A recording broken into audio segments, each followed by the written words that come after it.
Welcome back to the afternoon program of the special symposium on rural and urban disparities in Georgia. This afternoon, we're going to hear a set of speakers that are going to be talking about things that have been tried and policy challenges, as well as success stories. Well, this morning was a bigger definition of what are the inequities. And to start off this afternoon, we have an excellent speaker who spent a whole career working on this issue. Dr. David Bridges is president of Abraham Baldwin Agricultural College, or better known in Georgia as ABAC. He's in his 16th year as president of ABAC and is the longest serving university president in the university system of Georgia. ABAC has 4,000 students in Tifton, Georgia, who pursue a nationally recognized bachelor's degree that specializes in agriculture, natural resources, biology, nursing, and the one-of-its-kind Rural Studies program. President Bridges serves as director of the only Center for Rural Prosperity and Innovation in Georgia.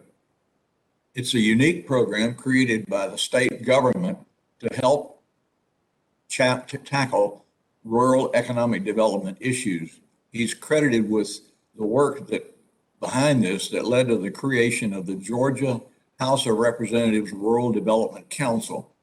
We're really fortunate because Dr. Bridges not only grew up on a farm, but made a living in agriculture, studied economics at Texas A&M, and created the academic institution now that is so wonderful to help rural Georgia understand its challenges and its opportunities. Dr. Bridges, we're very glad to have you today. Thank you. Thank you, Sam. Am I live? Yes, sir. All right. Well, good afternoon. It's a pleasure to join you this afternoon, and thanks for that great introduction, Sam. I'll get right into the topic. I know our time is limited. A number of speakers this morning, including my friend Charlie Haslett, I know has spoken with you about some of the disparities and the metrics that are used to illustrate them. I will not repeat that endeavor, but I simply want to start by asking a few questions and seeing if we can delve into a few of the issues that I believe are associated with the disparities that we see. So if you will, on this slide, you will see Charlie's work on the left, and it illustrates national educational attainment in quintiles in Georgia. So I'll draw your attention and to the red areas of the state, as vast as they are. These are areas where we are certainly lagging significantly behind in overall educational attainment. The blue areas are the quote unquote brighter spots in the state. And like many other maps that Charlie has produced and I have produced, the central 12 counties around the metro Atlanta area are often quite different than the rest of the state, regardless of what parameter one might be looking at. So with respect to educational attainment overall, the question is why? Is there such a vast difference? Why are the 12 counties in the metro Atlanta area among the top in the country in attainment and all the remaining 147 counties so near the bottom? Is it because there's so many people in Atlanta, both native and imports, who have very high levels of education? Cause and effect. Many jobs in the metro Atlanta area that in fact require high levels of education. You can make a very simple argument that, education begets education. I think that's probably true. I think there are numerous evidences of that. There's a great job opportunity situation in the metro areas, both diversity and numbers of jobs. And then there's also a diverse and competitive educational opportunity environment. So I think those are all important things that we ought to think about. And so you might be saying at this point already in my talk, well, what's your point? So my point I'd like to illustrate is that the effects are, the disparities are real. They're simply apparent, but they are not simple in their origin. We know a great deal about urban versus rural, but frankly, we can't really even agree on what the definition of rural is. I know you've probably heard several this morning, but the last time I checked, the United States government, the federal government, had at least 11 different definitions of rural. So we sometimes don't even agree on what those are. But a common thing you hear these days is that the question is often asked, what is the root cause of a problem? What is the root cause of the disparity that we see in education throughout the state? And as an agriculturalist, I'll use an analogy. Root growth and development is dependent on many, many things. Water, nutrients, light, the health of the plant, the health of the soil, the temperature. It goes on ad infinitum. And I would suggest to you that the underlying root causes of the educational disparity that we see are also multifaceted. So I'd caution about oversimplifying and saying, which is something we often hear, well, we just need more money, or we need better teachers, or we need better. Be wary of a simple solution in this regard. Donald Rumsfeld is famous for having said there are three categories of knowledge. I say there are four. He said there were things we know, and there are things we know we don't know. But I would say there are also things we think we know that we really don't know. But the last one highlighted in yellow is the one that always intrigues me. And that's the things we don't know that we don't know. And Donald Rumsfeld said those are the things that will kill you. Literally or figuratively, I think he's right. So what I want to do is shift toward a concept that I have developed over a period of years in conversation with lots of people, and that is the concept of prosperity. And often when we talk about prosperity, people immediately think about dollars. Dollars in hand. How much money do you have in the bank? It's clear to me that when one speaks about a community, that prosperity is a much more complex thing. It involves people, leadership, empowerment, health, economic opportunity, community development, business opportunity, opportunity for growth, opportunity for profitability of those businesses, and the last one, which you see there circled in red, is education. I submit to you that we cannot have a prosperous community, whether it be town, county, or state. We cannot have a prosperous community without education.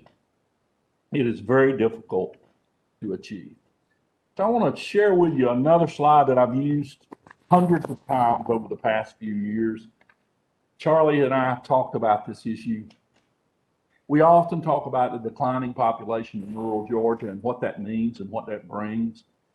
And we look at death rates and birth rates and net exportation and net importation and whatever. And I submit to you that there's a very simple paradigm here, that you will not achieve significant importation of young, energetic, highly educated, well-intended people into communities where there is a concern about educational opportunity for their children. There's a lack of access to basic health care, or where there is a perceived, whether real or not, lack of opportunity to earn a living, to be financially successful. Absent these three things, we will not achieve significant importation into the state's rural communities. And education is, in fact, a very prominent part of what must be accomplished. So think about that as we move forward. Now, here's where my conversation gets maybe a bit more negative, but it's reality. So if you look around rural Georgia, 159 counties, and I travel all over the state every month. I work in some of the smallest and poorest communities in the state, but I observe a set of common characteristics: multi-generational and persistent poverty. We all hear people talk about that. Just poverty, low educational attainment, and high levels of government assistance. We see very significant socioeconomic divides. There are almost so many we can't figure them all out. There are cultural and economic challenges that are associated with family structure. We have far too many one-parent families. We have single moms raising multiple kids without the presence of a father. It poses an economic challenge. It poses a leadership and parenting challenge.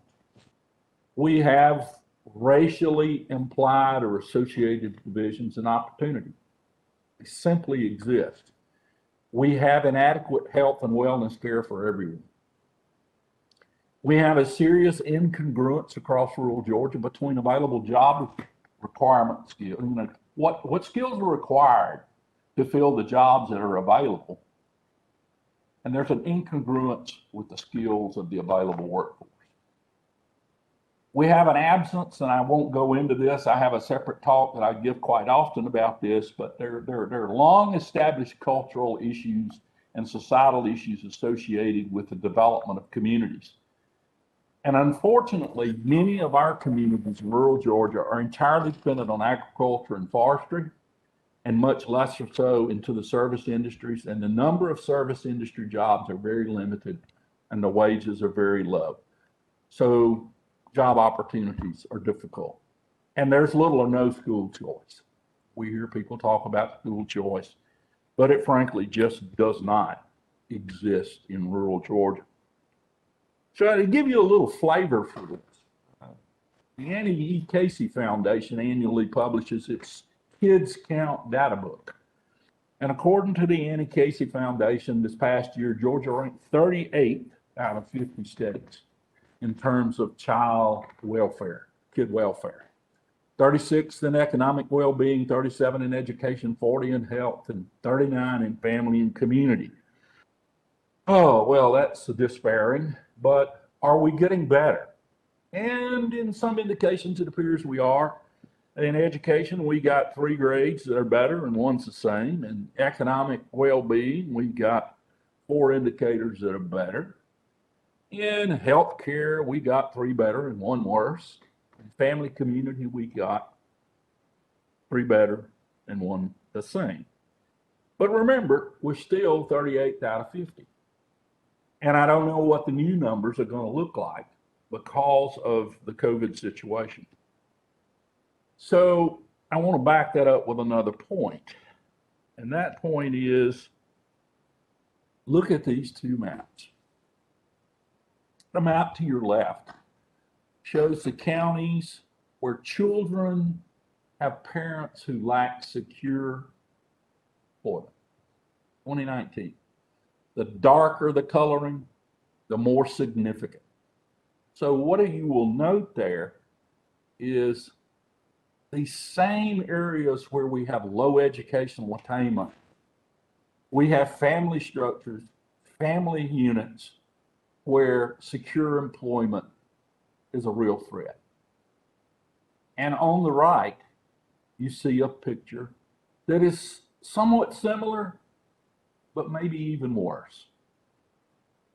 You see bright white spots, and those bright white spots are counties where the family connection was simply unable to even collect the required data to publish statistics relating to babies born to mothers with less than 12 years of education.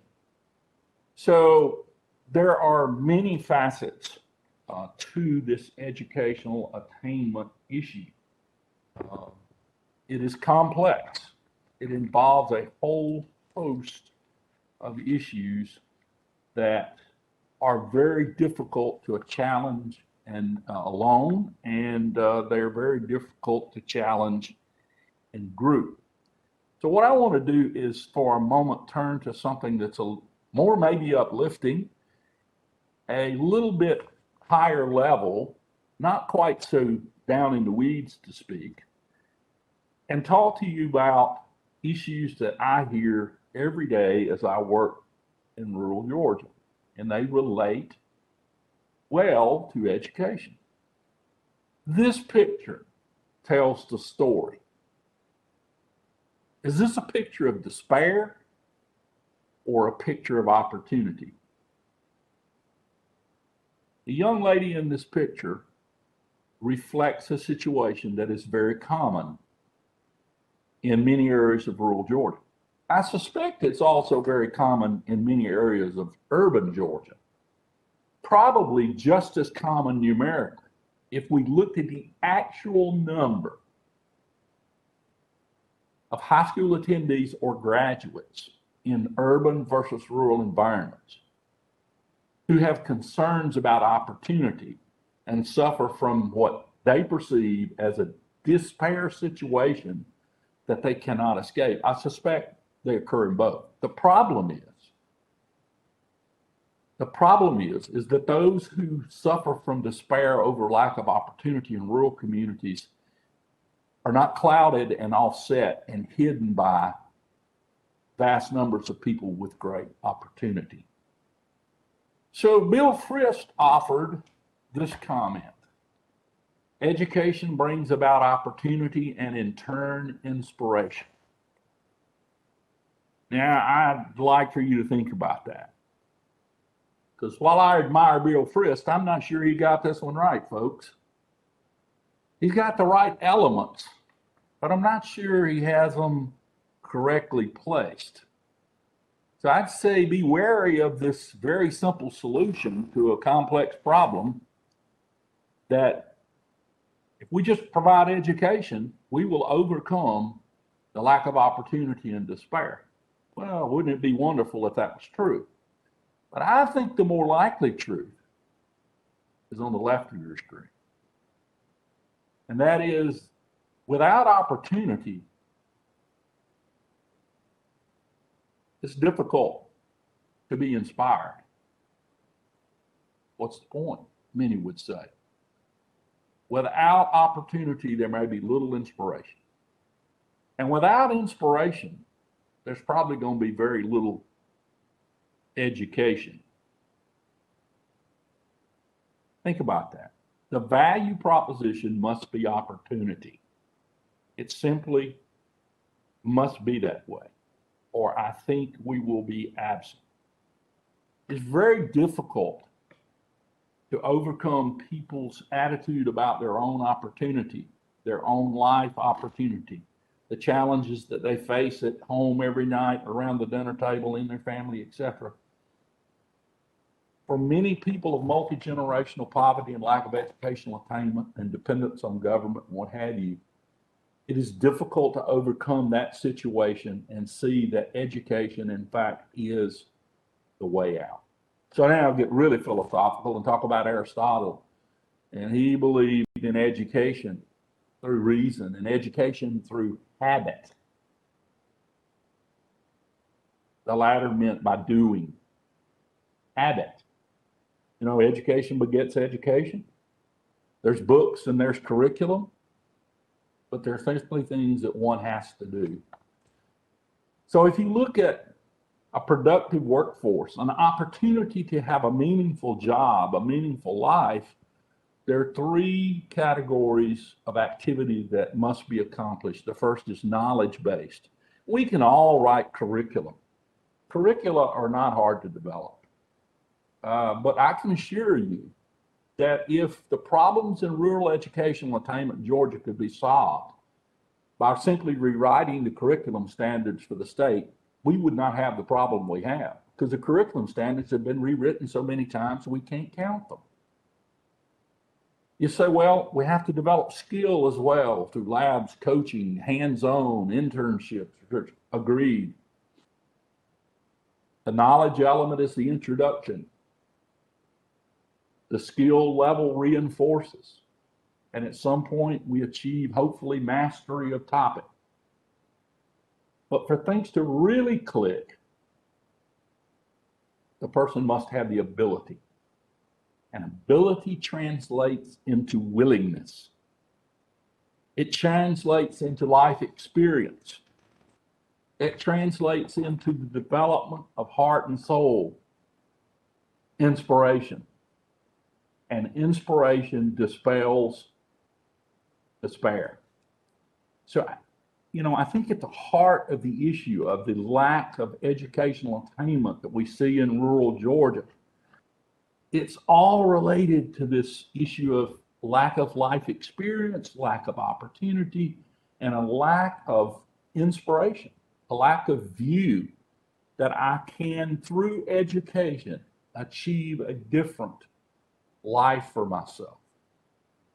So as I begin to wrap up, I go back to this comment by Jeb Bush, not because it was made by Jeb Bush, because it's just a good concept. Be wary of simple solutions.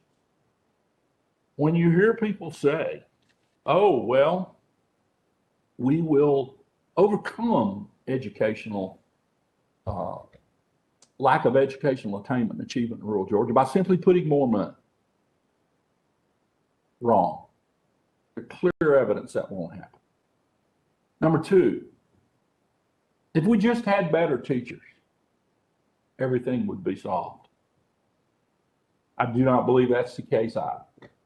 I believe you could send the best teachers in America to many of our rural communities, and we would face the end of another academic year and nothing would be better. Nothing would have been improved. The situation we find ourselves in is long-standing. It has been developed over a long period of time. It is multifaceted, and it will not be corrected by simple mechanical steps in the educational process. We might want to wish it away. We might say, well, let's just raise expectations.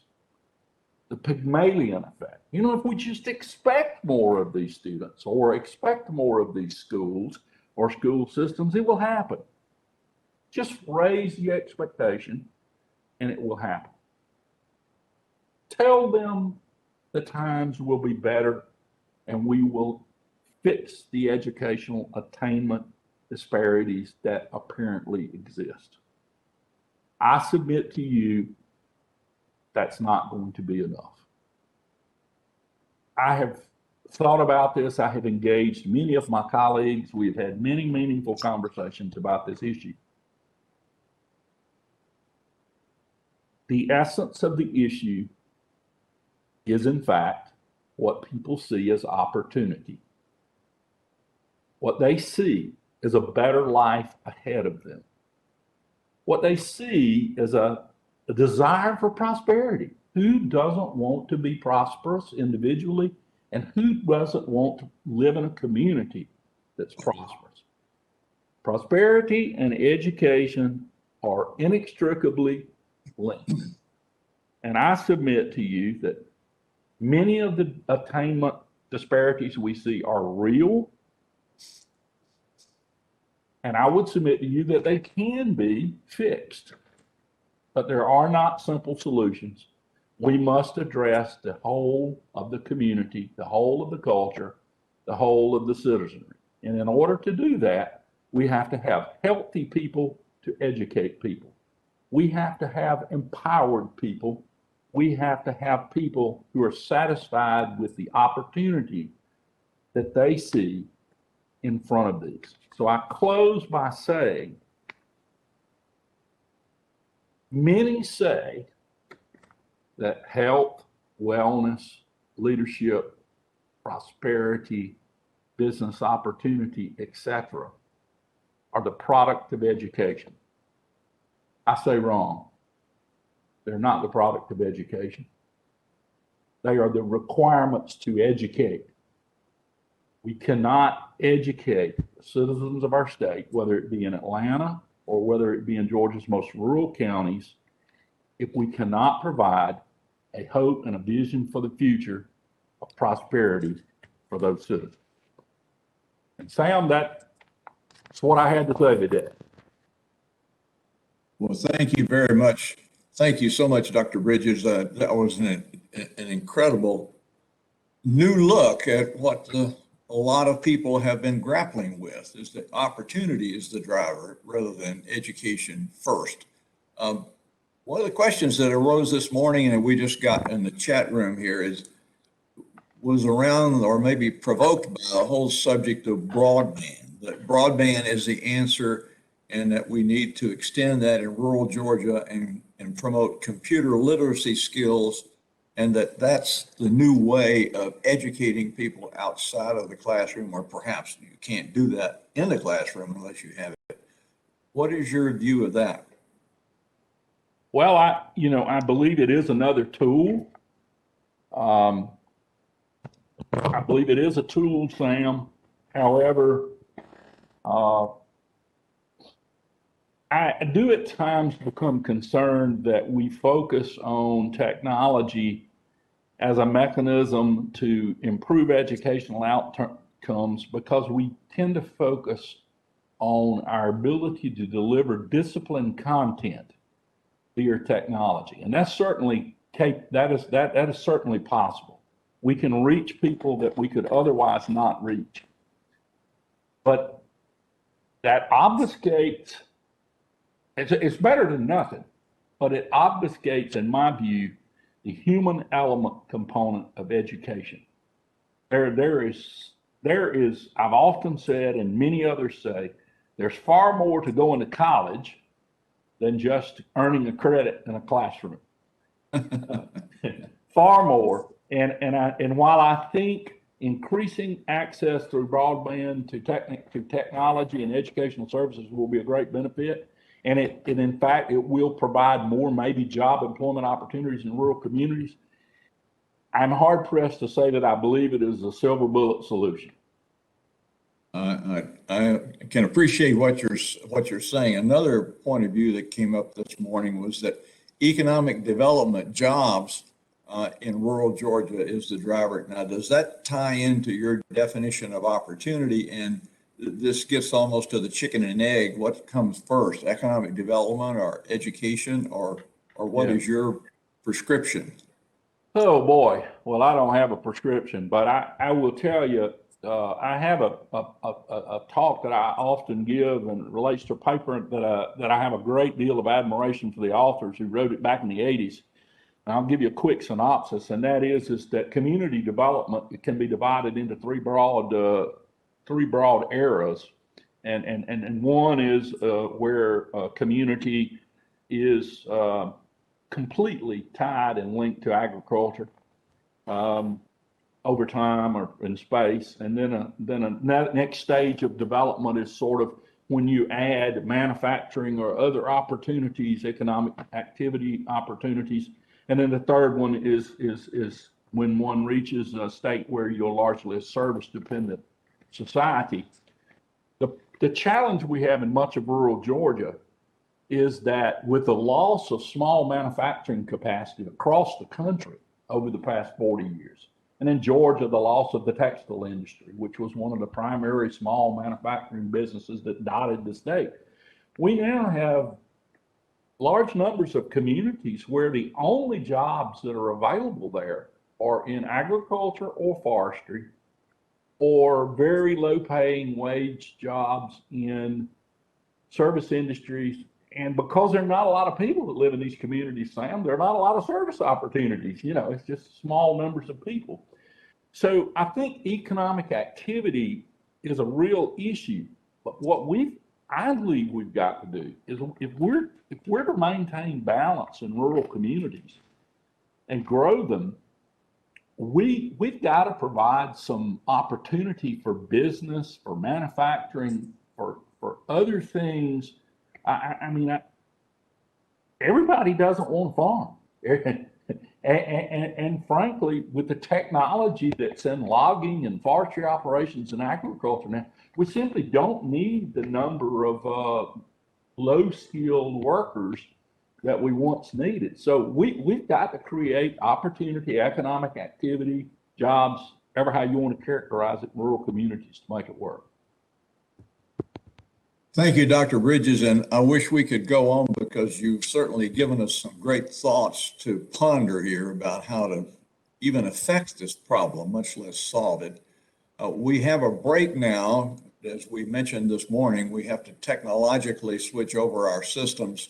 So we'll have a 5-minute break and then get back to our next speaker. And Dr. Bridges, again, thank you so much for giving us some great tools to think about here. And also congratulations on your long tenure at ABAC. We're lucky to have you. Thank you, Sam. I enjoyed it, and I look forward to talking to you again soon.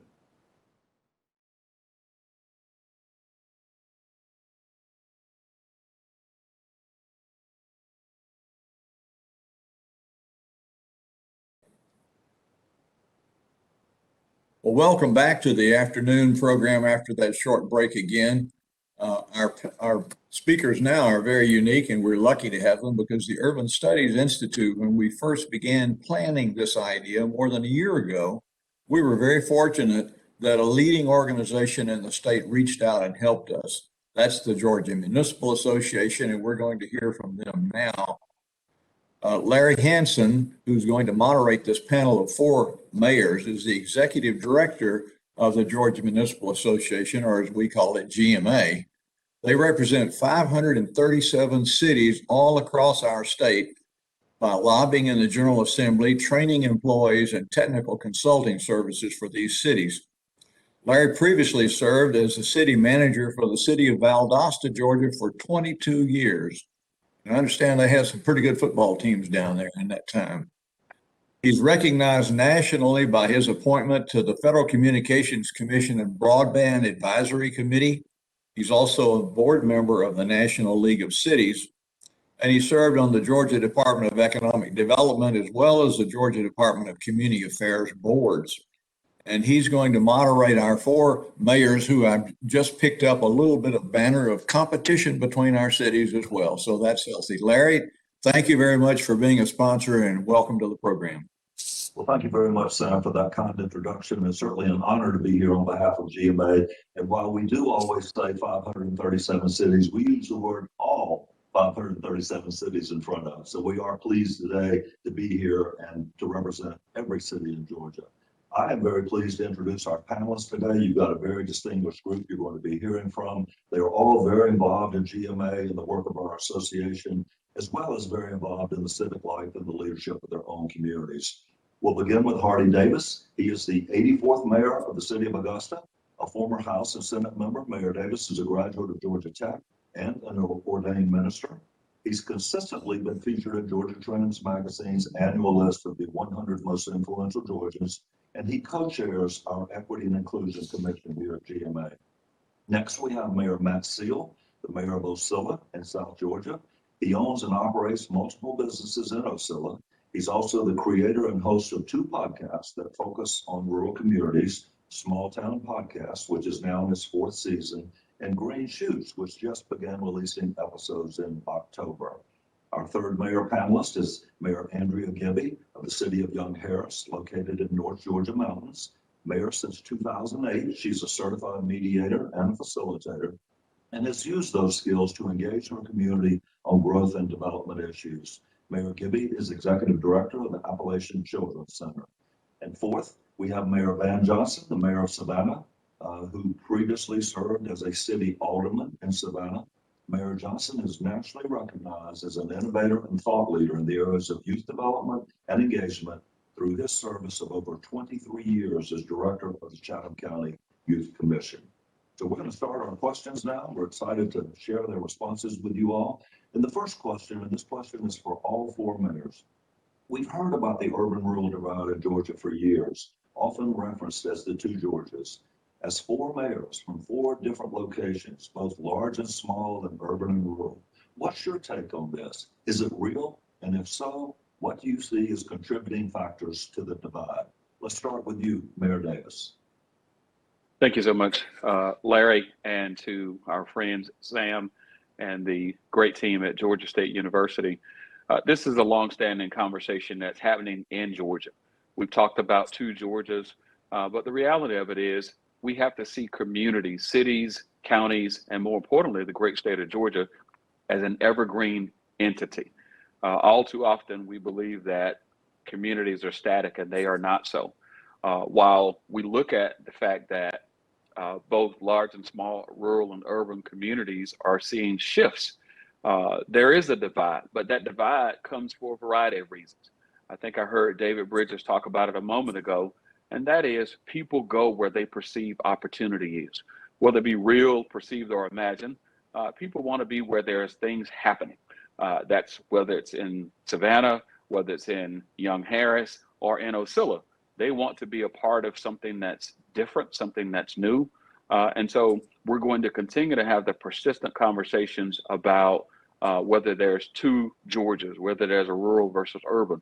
But population shifts are continuing to happen in our great state, a state of almost 11 million people now. And that population shift says that people are moving into urban centers where there is opportunity, a lack of jobs. And those things continue to happen as we move this city forward in Augusta, as we move the state of Georgia forward. And so we'll continue to debate this issue for the foreseeable future. Thank you, Mayor Davis, for that perspective, and we'll transition and get a rural perspective now. So Mayor Steele, your thoughts on the question.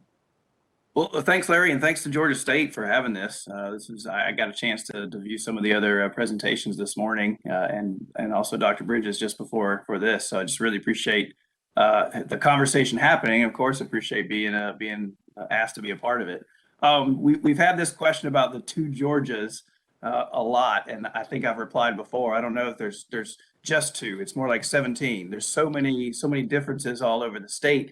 It's more of, instead of putting things in two camps, it's like a really broad spectrum. And so that's one easy identifier, a characteristic of, oh, you're a metropolitan area, you're a small rural town, but there's these huge differences even there. I've been up to Andrea Gibby's town of Young Harris. She was one of my guests on Small Town Podcast. My town is a metropolis of about 3,600 with the new census numbers. Andrea, I think you're about around 1,000 in population. And so one might say, oh, well, Ocilla is so much bigger. But they have a college there, and so there's a completely different energy, and so there's more differences than just that. And while I would have to agree, because the way the conversation is going, yes, there's a divide, but I kind of hate that we talk about things as far as division. It's just that there's differences. We talk in GMA a lot that all of us, no matter what the size of our city is or where it is in the state, we all have the same problems. It's just the scope and the scale and just slight differences, whether you're on a river or you're in the mountains or you're in a more agricultural part of the state. There's differences in everything. So certainly it does exist, but really a lot of it's going to be, and I know this has been talked about throughout the day, the infrastructure differences, and of course broadband is going to be the highlight there. So I can't help but wonder if we were having this same conversation when all the metropolitan areas had electricity and the rural areas didn't before the EMCs. And there was probably a little more of a disparity then, and then afterwards the disparity closed. And I think we're kind of in that state right now. There's a disparity because that infrastructure impacts education and healthcare and economic development just in different ways. So I'm looking forward to that disparity closing a little bit and all of us just kind of moving forward together. Thank you, Mayor Steele. And that is a good comment. If you think about the electric grid and how it was built, you certainly start in more densely populated areas because it's more economical to do so. And then you grow your way out. And to some degree, you could make that same argument. That's where we are with broadband. So it's not necessarily a disparity, although it is, but it's yet the way business has to grow things in order to be successful sometimes. Let's transition now and hear from Mayor Johnson from Savannah and his perspective on this question. Thank you, Larry, and certainly thank you to Georgia State for the opportunity. And it's always awesome to be with these outstanding and exciting mayors who are making their mark and moving the needle in their communities. I kind of asked the same question. I think it's more than two Georgias. We talk about rural and urban, but I think, there's also Georgias that have and those that have not. When you look at similarities, if you have more in common whether you're rural or urban than those that live in rural and urbans who have not. Here on the coast, as Mayor Davis knows, we often talk about there being two Georgias, Metro Atlanta and then everybody else. And we've certainly been trying to talk about that. But I think the population shifts are absolutely real. We've seen, as many cities have seen across the state, that folks are moving away from population centers and moving more into rural areas. Obviously, they're moving away from the urbanized areas of our community and looking to places where their money spends better and where life is much quieter. And so Georgia is changing. I think we have to acknowledge that. We have to ensure that our services across the state are consistent, because one thing is absolutely positively sure. Georgia we don't move forward in half. Georgia only moves forward if we move forward together, and hence why I'm such an advocate for GMA for all of Georgia's cities, because we recognize that we're all in this together. Mayor Johnson, you make a very good point.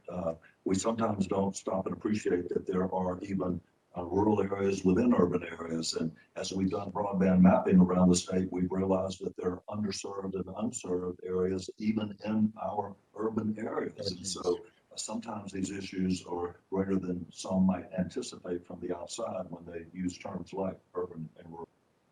Next, Mayor Gibby from Young Harris, what would be your perspective on this question? Hi, thank you for having us. I think there's perception and then there's reality. And often they merge somewhat, but I think that we've got to look at what our myths are and what our perceptions are versus that reality. So, yes, there is this big perception that the urban areas have more, get more, and in reality, they're bigger, they have more resources, they have the ability to go after things. Businesses move there because of the opportunity. There's more people, there's a pool of workers to draw from. And so then, the perception sometimes is our rural areas in Georgia are not as knowledgeable, not as skilled, not as educated. And sometimes that is real, but quite often people don't want to move. They love their hometowns. People move from, as Mayor Johnson just said, they move from cities because they get tired of the hassle and they want to move to something smaller.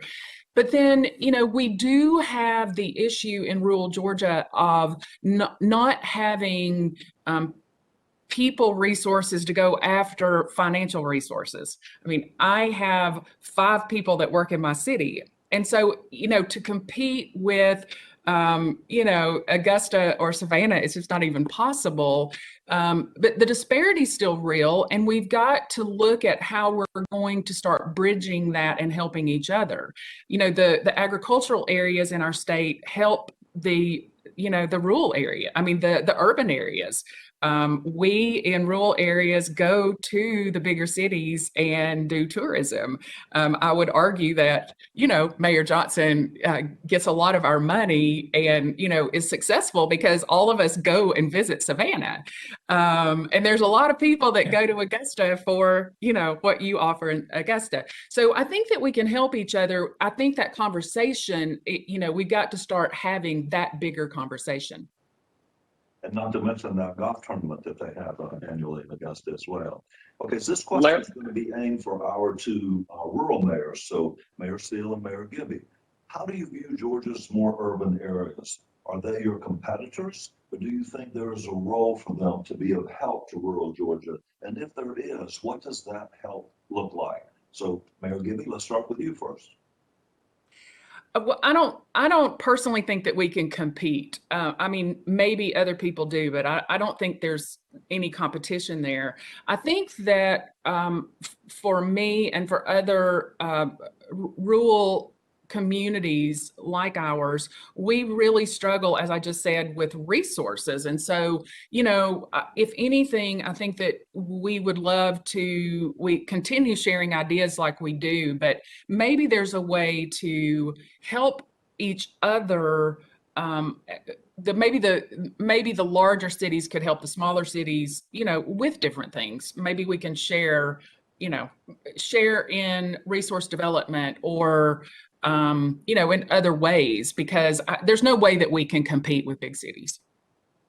That's a great point, and I can give an example of that. While in Valdosta, we actually provide several services for 5 cities, including building inspections and permitting and code enforcement, because they were not large enough to afford it, and we could charge them a small fee for the percentage of that service that they would utilize. And so that is something I think is an example of how our larger cities can help our smaller cities and do so economically. While they can't afford the full-time employees, they perhaps don't even need them. So that's a great point, Mayor Gibby. Mayor Seal, your take on that question? Well, you're asking how we view urban areas. I love urban areas in Georgia. I love going to Savannah. I love going to very nice new GMA headquarters in downtown Atlanta. And that's where it makes sense for us as, I'm just using the GMA examples. We do our conferences, our conventions, our training institutes. It makes sense to go to a larger place because of the amenities, because of the ability for hotel rooms and restaurants and conference centers and things like that. And so there's plenty of times where a bigger city makes sense. And there's also cases where a smaller town, a rural area makes sense for tourism, for getting away from it all, for, economic development. Certain opportunities are going to make more sense. So I don't really see it, really, just like Andrea said, it's not that we see them as competitors. They're going to get more because they've already got more. And there's a little bit of, I guess I'll call it inertia there on economic development. If a large company wants to put a large facility, it's going to look for a large city to put it in. And that's just, that just makes practical sense. But there's also some opportunities for smaller towns, for rural communities. Now we've got to, this is the leadership part. We've got to take advantage of those things. We got to promote ourselves. We can't, do the old woe is me. Nothing's good for us. All the big cities are taking it all. But also, and Andrea said the same kind of thing, the collaboration. And Larry, in your example of services that Valdosta offer to surrounding cities, we've got opportunities to collaborate together for cost savings, for greater efficiency. In your example, I'm pretty confident Valdosta benefited from being able to utilize the same resources to help more people and get a little extra revenue from it. And those smaller towns benefited because they got a service they didn't have to pay as much for if they tried to do it on their own.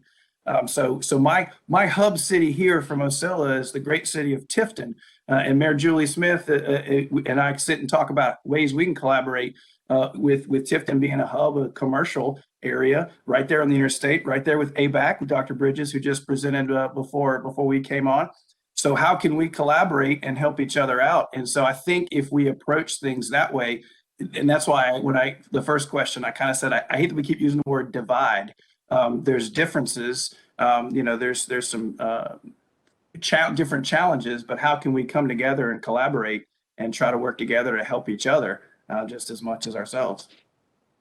Thank you, Mayor. And now we're going to transition to our 2 larger city mayors who evidently are tied for number 2 in population. Leave it there because I care deeply for both of them. So Mayor Davis and Mayor Johnson, some may look at Georgia's more urban centers as being winners when this issue is couched as rural versus urban divide. What responsibility do our metro areas have in regards to the communities in the more rural areas of the state? Can rural Georgia thrive without healthy urban centers? And can urban centers thrive without healthy rural areas? We'll start with you, Mayor Davis.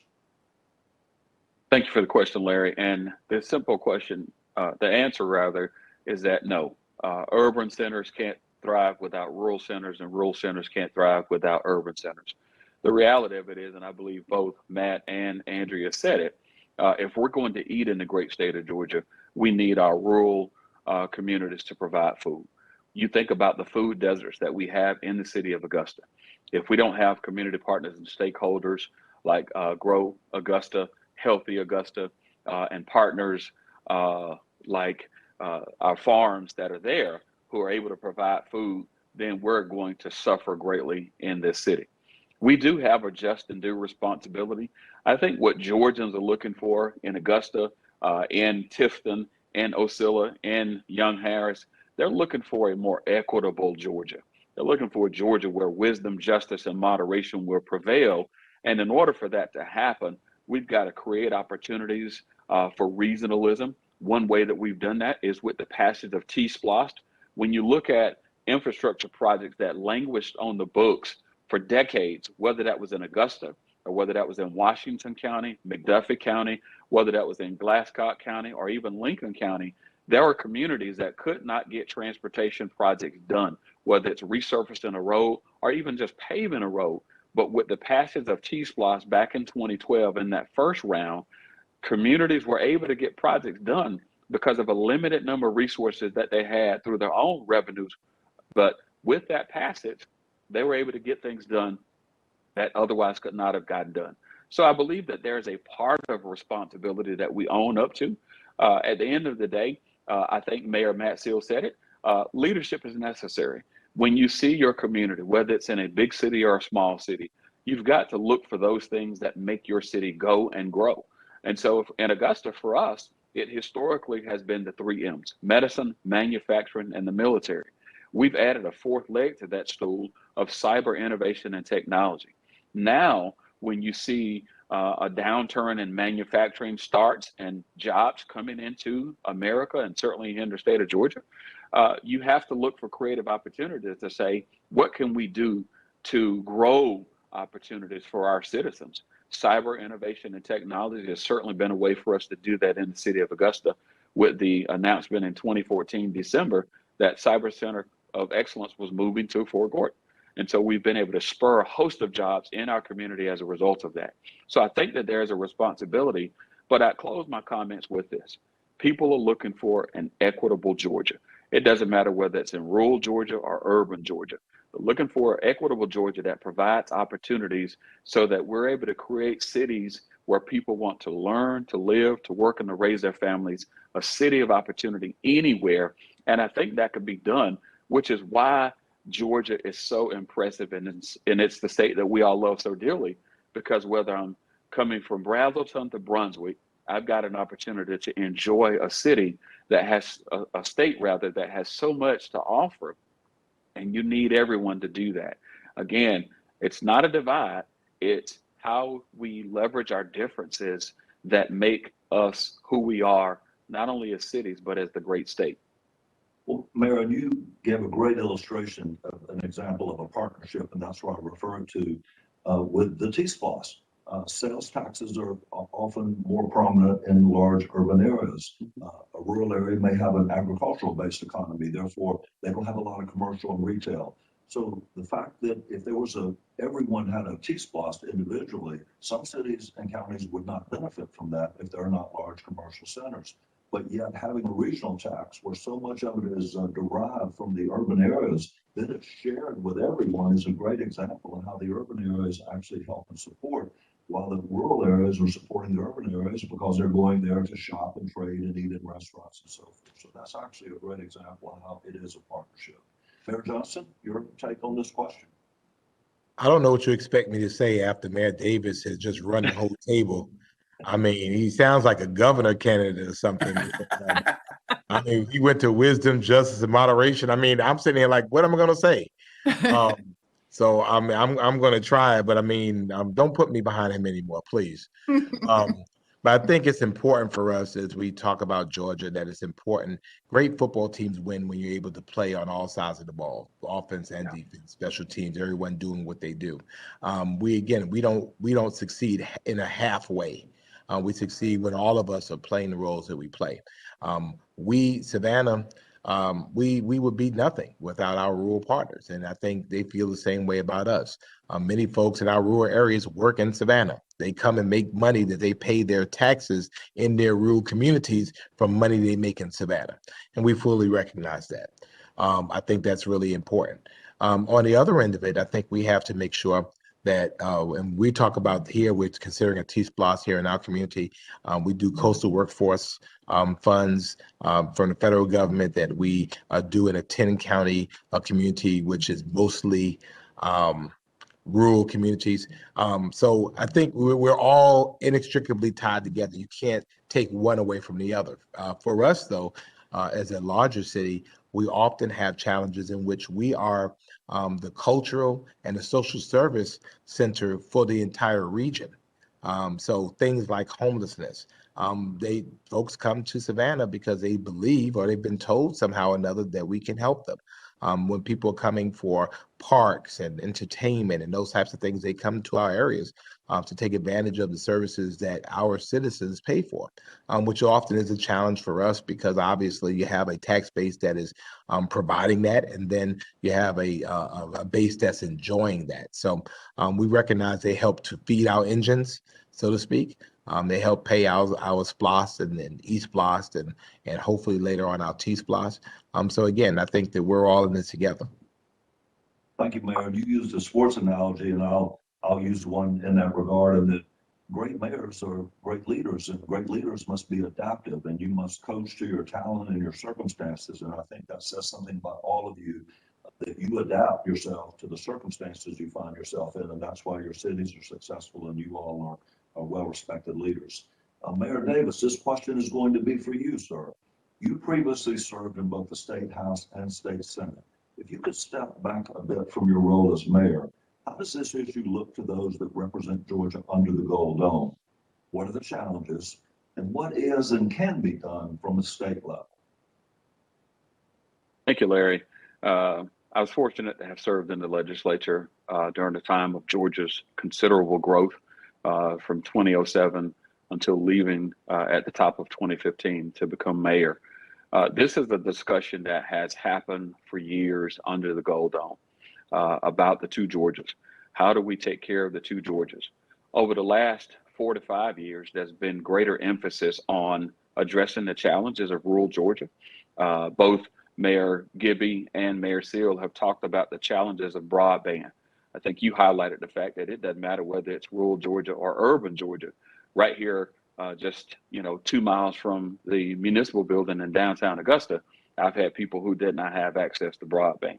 Having said that, we talked about it often again under the Gold Dome. Outside of study committees, there were some efforts to try to lift up rural Georgia.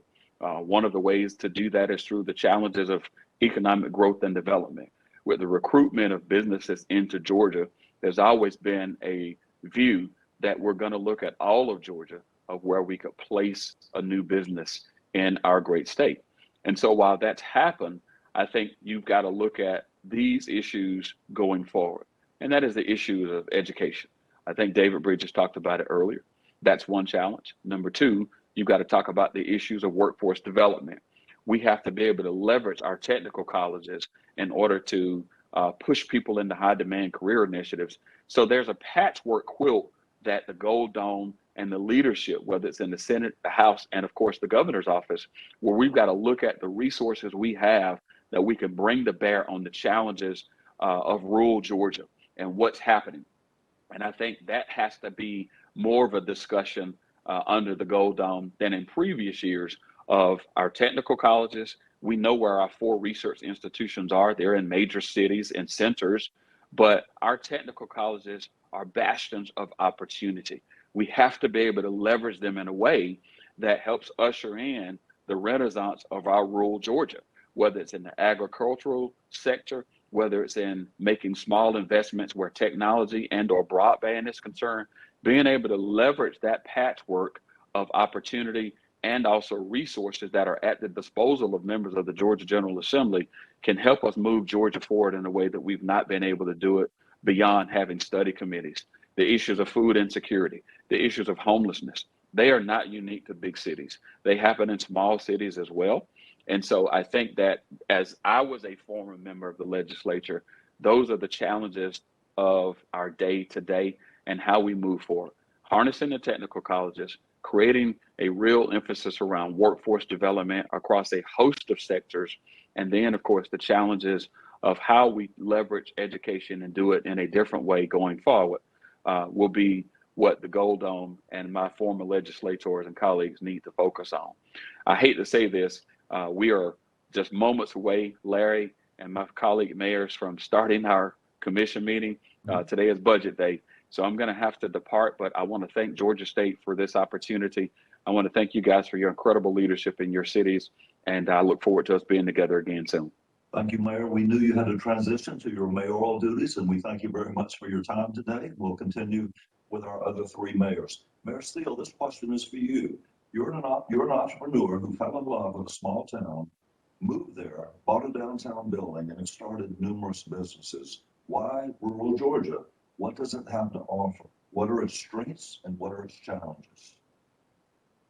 The question posed to me like that makes it sound like it was all very strategically planned out from start to finish, but it certainly was not. But I think the key there was I was visiting this small town. I have a fraternity brother whose family has a farm in Irwin County, not even in Ocilla. It was actually outside of Ocilla, but still in Irwin County, and just love the laid back lifestyle. I actually grew up in coastal Georgia in Hinesville, a little south of Mayor Johnson's Savannah. My parents still live there. I still go back and visit and love it. But just this laid back small town feel was something that just really drew me in. And so why I bought a building, it was a lot cheaper in a small town Ocilla than it would have been if I was up living in the Atlanta area after graduating from Georgia Tech for a while. And so the business draw is things cost less. And the opportunities there are, I think, pretty incredible. I think they're overlooked. I think, and that's kind of, my story, Larry, about why I started a podcast. Small towns are just kind of overshadowed by all the excitement and the buzz of big cities, and that's where the big ribbon cuttings are for the big plants and all that. But if you can do something that creates jobs for 2 to 5 people in small town Ocilla or Young Harris or a lot of other places like that, man, that's a big deal. And so I guess to answer the question specifically, the draw, what's alluring for a business person is it is less expensive to start and operate a business. Your costs are just less. But I can say this as the mayor of the great city of Ocilla, we don't have the same level of bureaucracy that a bigger city does. And let me actually give, because Van Johnson's nodding his head, but he has to, because he's got so many more people. They have to regulate things in a very different way in a Savannah and Augusta and a Columbus and Atlanta. And so you don't have to do that quite as much in a smaller place where there's fewer people. There's less to kind of deconflict. And so it makes it a little easier to start things, to do things, to make some changes, whether that's, getting your permitting. There's less of a process for some basic things like that. The challenges are the same challenges that we could talk about for just, we talk about rural economic development challenges. So if you take it down to the individual business level, it'd be the same kind of things. But I do want to say something that I think is an accelerating trend with workforce development. I have had no trouble at all finding college graduates who want to work in Ocilla and Irwin County and rural areas. Most of them were born and raised in either Irwin County or another rural area, and that's where they would prefer to raise their families. And so for years, decades, generations, young people have been encouraged to go off to college. We talk about the brain drain. I know that's come up a couple of times in this conference. Part of it's encouraged, hey, get out of here. Your opportunities aren't here. And it was a mindset shift that needed to happen. Even when the opportunities started to be in rural areas and small towns, the mindset was that they weren't. So people just still kind of, were in this habit of you go to college, you go to the big city, you get a high paying job, and that's where you raise your family and live. And there's this nice shift of people realizing, oh, not only could we create our own opportunities, but other people are creating opportunities in smaller businesses that are becoming bigger businesses. And so that excitement and that energy is staying right here. I've got 2 people work full-time for me now, came from the UGA Tifton campus, 30 minutes away, and 2 other full-time people that graduated from ABAC, Dr. Bridges' school over there also in Tifton. And I've got a few other people that work because they came from other places and they just really liked our area. And if there's opportunity, they're there. So, the opportunity is there. And I guess the exciting thing, both as a business person and as a local elected leader, it's a little easier to move the needle. When your population is, 3,500 and you do something that creates 10 or 12 jobs, that's a higher per capita increase in job creation than a 10 or 12 job company in Savannah or Augusta. And so it's easier to build the momentum. It might be hard to get started, but once you've got it going, the building is real easy. And so it's exciting. And it's exciting to find people. I remember when Jeff Duncan was campaigning for lieutenant governor. And even after he became lieutenant governor, he made several speeches where he said, people don't live in rural Georgia because they have to. They live in rural Georgia because they want to. And there's more people that want to that unfortunately have to live in the big metropolitan area, and they'd rather, be home. And so capturing that energy and creating opportunities has been incredibly exciting. And I look forward to doing it more and more. Mayor Sill, your point, sometimes in crisis, we find opportunity, and COVID and the pandemic helped us all learn that work can be performed from anywhere when we have such an immediate transition to remote work for so many. But what does it come back to? The one key ingredient there is high-speed, robust, available, affordable broadband service. But that has become a good economic development opportunity for our rural areas and our smaller cities, because people now realize they can perform their work from anywhere. Many are enjoying doing that in the less densely populated areas. I can give some applause to Van Johnson, because I remember seeing this. The city of Savannah offered, it was essentially a relocation fee. It was up to a certain amount of money. You could relocate if you were going to be a remote worker. They just wanted you to be remote from Savannah. And I said, that's genius. And so I'm looking for ways to do that here in Ocilla, because as soon as people figure out they can work an Atlanta job from Ocilla, Savannah's in trouble. Mayor Johnson, one of your areas of focus through the years has been on youth. From your vantage point, does the health, well-being, and engagement of our youth play into the urban-rural divide? Can Georgia's youth contribute to bridging the two Georgia gap? How do we turn around the recent trend of young people leaving rural areas for college or first jobs in metro areas and never returning? Well, I think that our young people, they are the bridge, period. We now live at a time, and particularly during this pandemic, in which people have recognized, as Mayor Matt said, hey, you can work from anywhere. And, this young people, the crop of young people we have now, they're not loyal to any particular place. They might want to live in Atlanta, but they don't want to pay Atlanta bills. And so they rather go to a place, hang out for the weekend, than go back to wherever they're working from. So I think it's already happening. There were significant shifts in population during the census that we expected to happen. I think the technology makes that even more sensible, particularly if we look at the gentrification of Georgia, particularly in urban areas.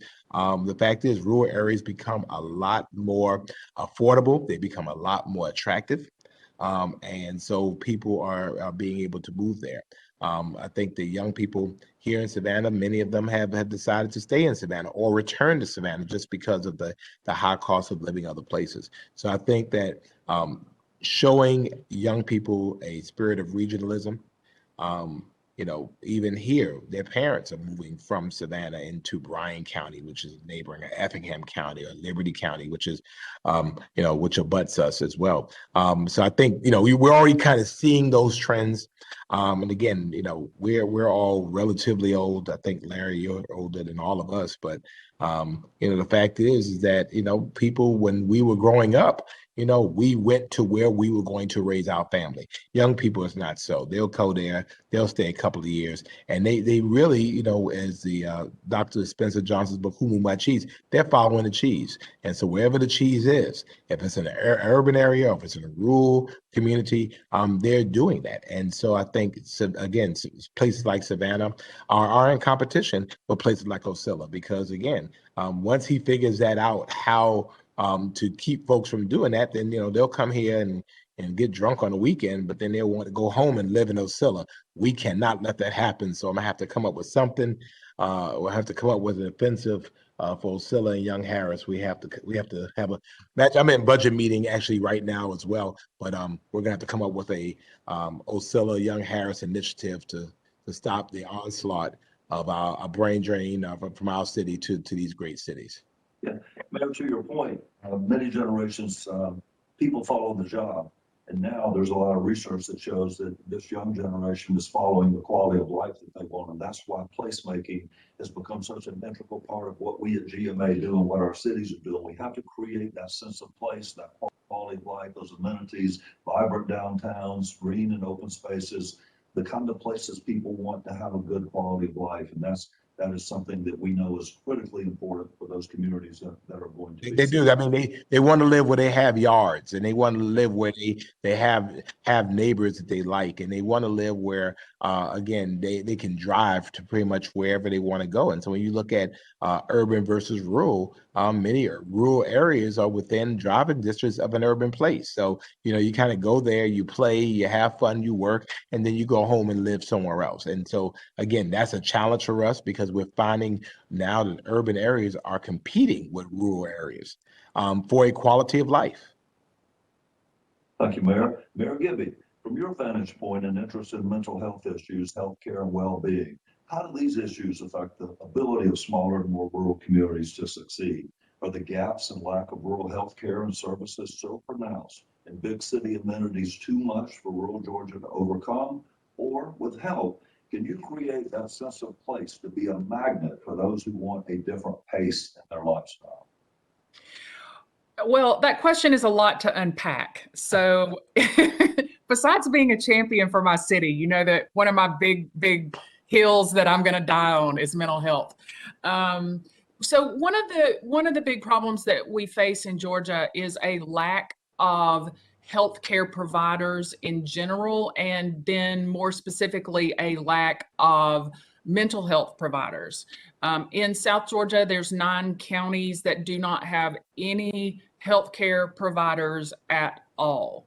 So from the perspective of disparity, if you're talking about 1, a lack of provider, 2, no provider, and then 3, if you are it doesn't matter if you're a city or not, if you have transportation issues, if you can't get to the healthcare provider, the mental health care provider, if you are working and you can't get off, then that creates a real problem when it comes to our mental health and the challenges that we face in Georgia around that entire issue. Earlier, I think David Bridges talked a little bit about the child health and welfare. We have made progress in Georgia, in that particular area, but when it comes to health and well-being with mental health across the board with adults, we're 47th. So while I agree with my partners here, I don't like to talk about the negative. On the other hand, we have to, because mental health is important. Over the last 20, 30 years, we've closed hospitals. We don't have the providers we need. And so we're facing a real challenge, I think, because we're criminalizing those that have real mental health issues. And it doesn't matter if it's adults or teenagers. I've worked with a lot of children and teenagers over the years, just like Mayor Johnson. And, I don't like to see our teenagers criminalized. There's nowhere to put them. And so when we have this huge disparity, and we really need to start focusing on how to help people, whether it's depression or trauma. There's a lot of trauma that goes on with our kids, and we need to really come together and work together, both big and small, to begin to understand how to not just bridge it, but be the champions for our children in the state of Georgia, so that we can, 1, drop that big, from 47. My big thing is, why are we shooting for the top 20? Why don't we shoot for the bottom 20? I mean, why are we shooting for the bottom 20? Why don't we shoot for the top?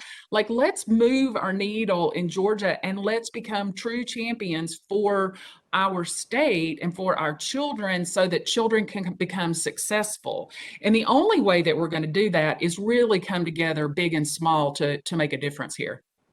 Thank you, Mayor. We have one final question for the 3 of you, and we have about 6 minutes left before we take Q&A from those that are joining us today. So you have about 2 minutes each to answer this final question.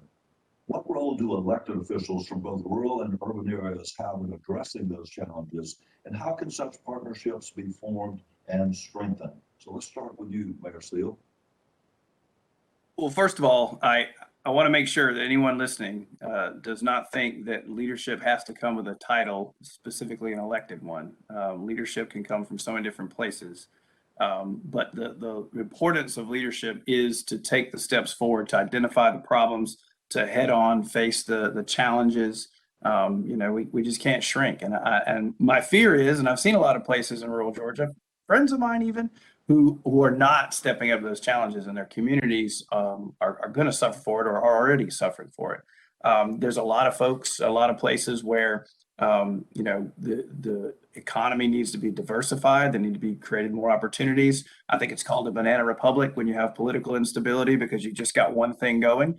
We've heard so many stories where there'll be a mill town. It's the big employer, and then if it goes down because there's a shift in the way the world and global economy works, then hundreds or even thousands of jobs are lost, and it takes decades to recover. Diversifying before that happens and taking the steps to investigate, recruit, retain, expand. Those are things we have to do. And so it's solving the problems that are the here and now, but also looking forward to the future, having the foresight to see what's coming and start doing something about it. And there's things we can do to strengthen our communities. We can't continue to use, well, we're resource strapped, or we don't have this, we don't have that. We do have assets, and we have to leverage them, and we have to, pull the team together and actually build leadership beyond just ourselves to make sure that when we're not elected officials or not in a position of leadership otherwise, that someone else is right there who knows what to do, or at least knows the right questions to ask. So like I said, with leadership, there's a little bit of a vacuum in some places, and that's a big part of it. Thank you, Mayor. Mayor Gibby, let's continue with the rural perspective and hear from you. Well, I agree. I totally agree that everybody's got to step up to the plate. I think that as elected officials, we have the responsibility to take the step of helping our communities have conversations and then leading that conversation. I also think that it's difficult sometimes because it can get frustrating. Like if you're the only leader that's, carrying the torch and nobody else wants to get behind you, it is awfully difficult to keep that up. On the other hand, I think it's our responsibility, not just in our own communities, but around this great state of Georgia, to come together as leaders to find solutions. Okay, thank you. And Mayor Johnson, we'll hear from you now, sir. Thank you. And again, I'm in the middle of budget hearings. Unfortunately, hours end up being days. But I appreciate the opportunity to be with you all. I think it's really important for us that as we move forward, first of all, relationships like what we have with GMA is essentially important. We have to refuse the notion of leaving any city, any community behind. We are all in this together. And so it's really important for us that, I'm not competing against Osceola. I'm competing against China. We're competing against California. We're competing against New York. And so oftentimes there's this thought of, well, we will, get with larger cities across the country. No, the fact is it should be a Georgia-owned, Georgia-first policy. And the fact is that unless Young Harris, unless Solo does well, places like Savannah don't do well. We're all kind of in this thing together. So I think that we always have to talk about it in a regional approach. I think that we have the opportunity to provide technical assistance to mayors, and I hope that we do that whenever we're asked to communities about things that we're doing, and we have been a beneficiary of many generous communities showing us how to solve problems. We are in this together. I think that the ARPA funds, the Build Back Better funds create wonderful opportunities for us to create equity throughout our communities, whether we be rural or whether we be urban. And I think we have to take advantage of those one-time funds to really look at the entire field and how we increase opportunities for everybody.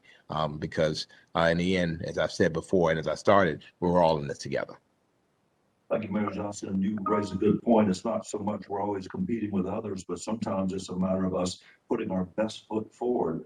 Back in the day, prospects would fly in and you would show them the community and you could sort of hide your warts and accentuate your positives and they would make decisions. But in the information age we're living in, everyone that is looking at you has often made decisions about you before they ever set foot in your community. And you're often eliminated from searches because of factors that you may need to address. So our first step always has to be make sure our own game is in good shape so that we put our best foot forward in selling ourselves to others. And Larry, and that's why I get excited, and when great things are happening in Young Harris or great things happening, so I mean, we need to cheer those things on. You know, I mean, we're Team Georgia, and I think we have to approach it like that. I mean, we're not competitors. So, I mean, maybe Savannah didn't get it. I mean, we can get everything I think we should, but we don't. But if it goes somewhere else in Georgia, I would rather go somewhere in Georgia than to go play someplace in South Carolina, because in the end, it affects our bottom line, particularly when we talk about things like mental health services and things that we need across the board. Anything that we can do to help our bottom line makes Georgia more competitive, and then we all win. Thank you, Mayor, and good luck with your budget session. So those that can stay, we have about 10 minutes left for our Q&A, and we do have some questions from the audience. I'll ask the first one, and anyone can share a perspective on this, and don't feel that everyone has to. Do you think the national aging of the population will create momentum for small town rural communities, or will it be a detriment because even though people are aging in a larger percentage, they're relying on jobs longer and will not have federal safety net programs for much longer? So Mayor Seal or Mayor Gibby? I think it's us. We're the ones that's left, so we get to give. You get the small town perspective now. It's a small town question. You know, I don't know about, I don't even remember what your population is, Matt, but you know, we are largely a retirement area, and largely a tourist area.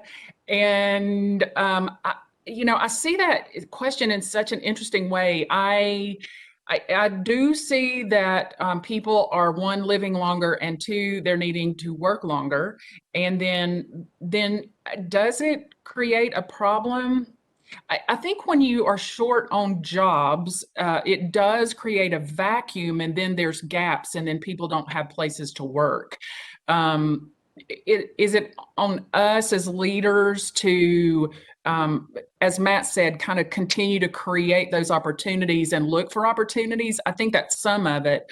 I do think it's a serious conversation, though, because the population is still going to get older, and they're still going to need to work, quite a few people. So I think it's something that it's a challenge we're going to have to face.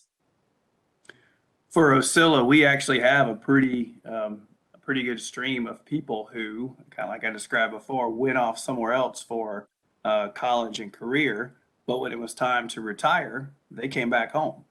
Some of them kept the family house that was here the whole time and just came right back into it, or some of their parents passed away and they came back to that house they grew up in, and so we actually kind of already have that. So there's been some conversations about, hey, do we try to create a retirement community or more amenities to attract people that maybe didn't grow up here and make this a place for that? So I see that as an opportunity as far as that goes.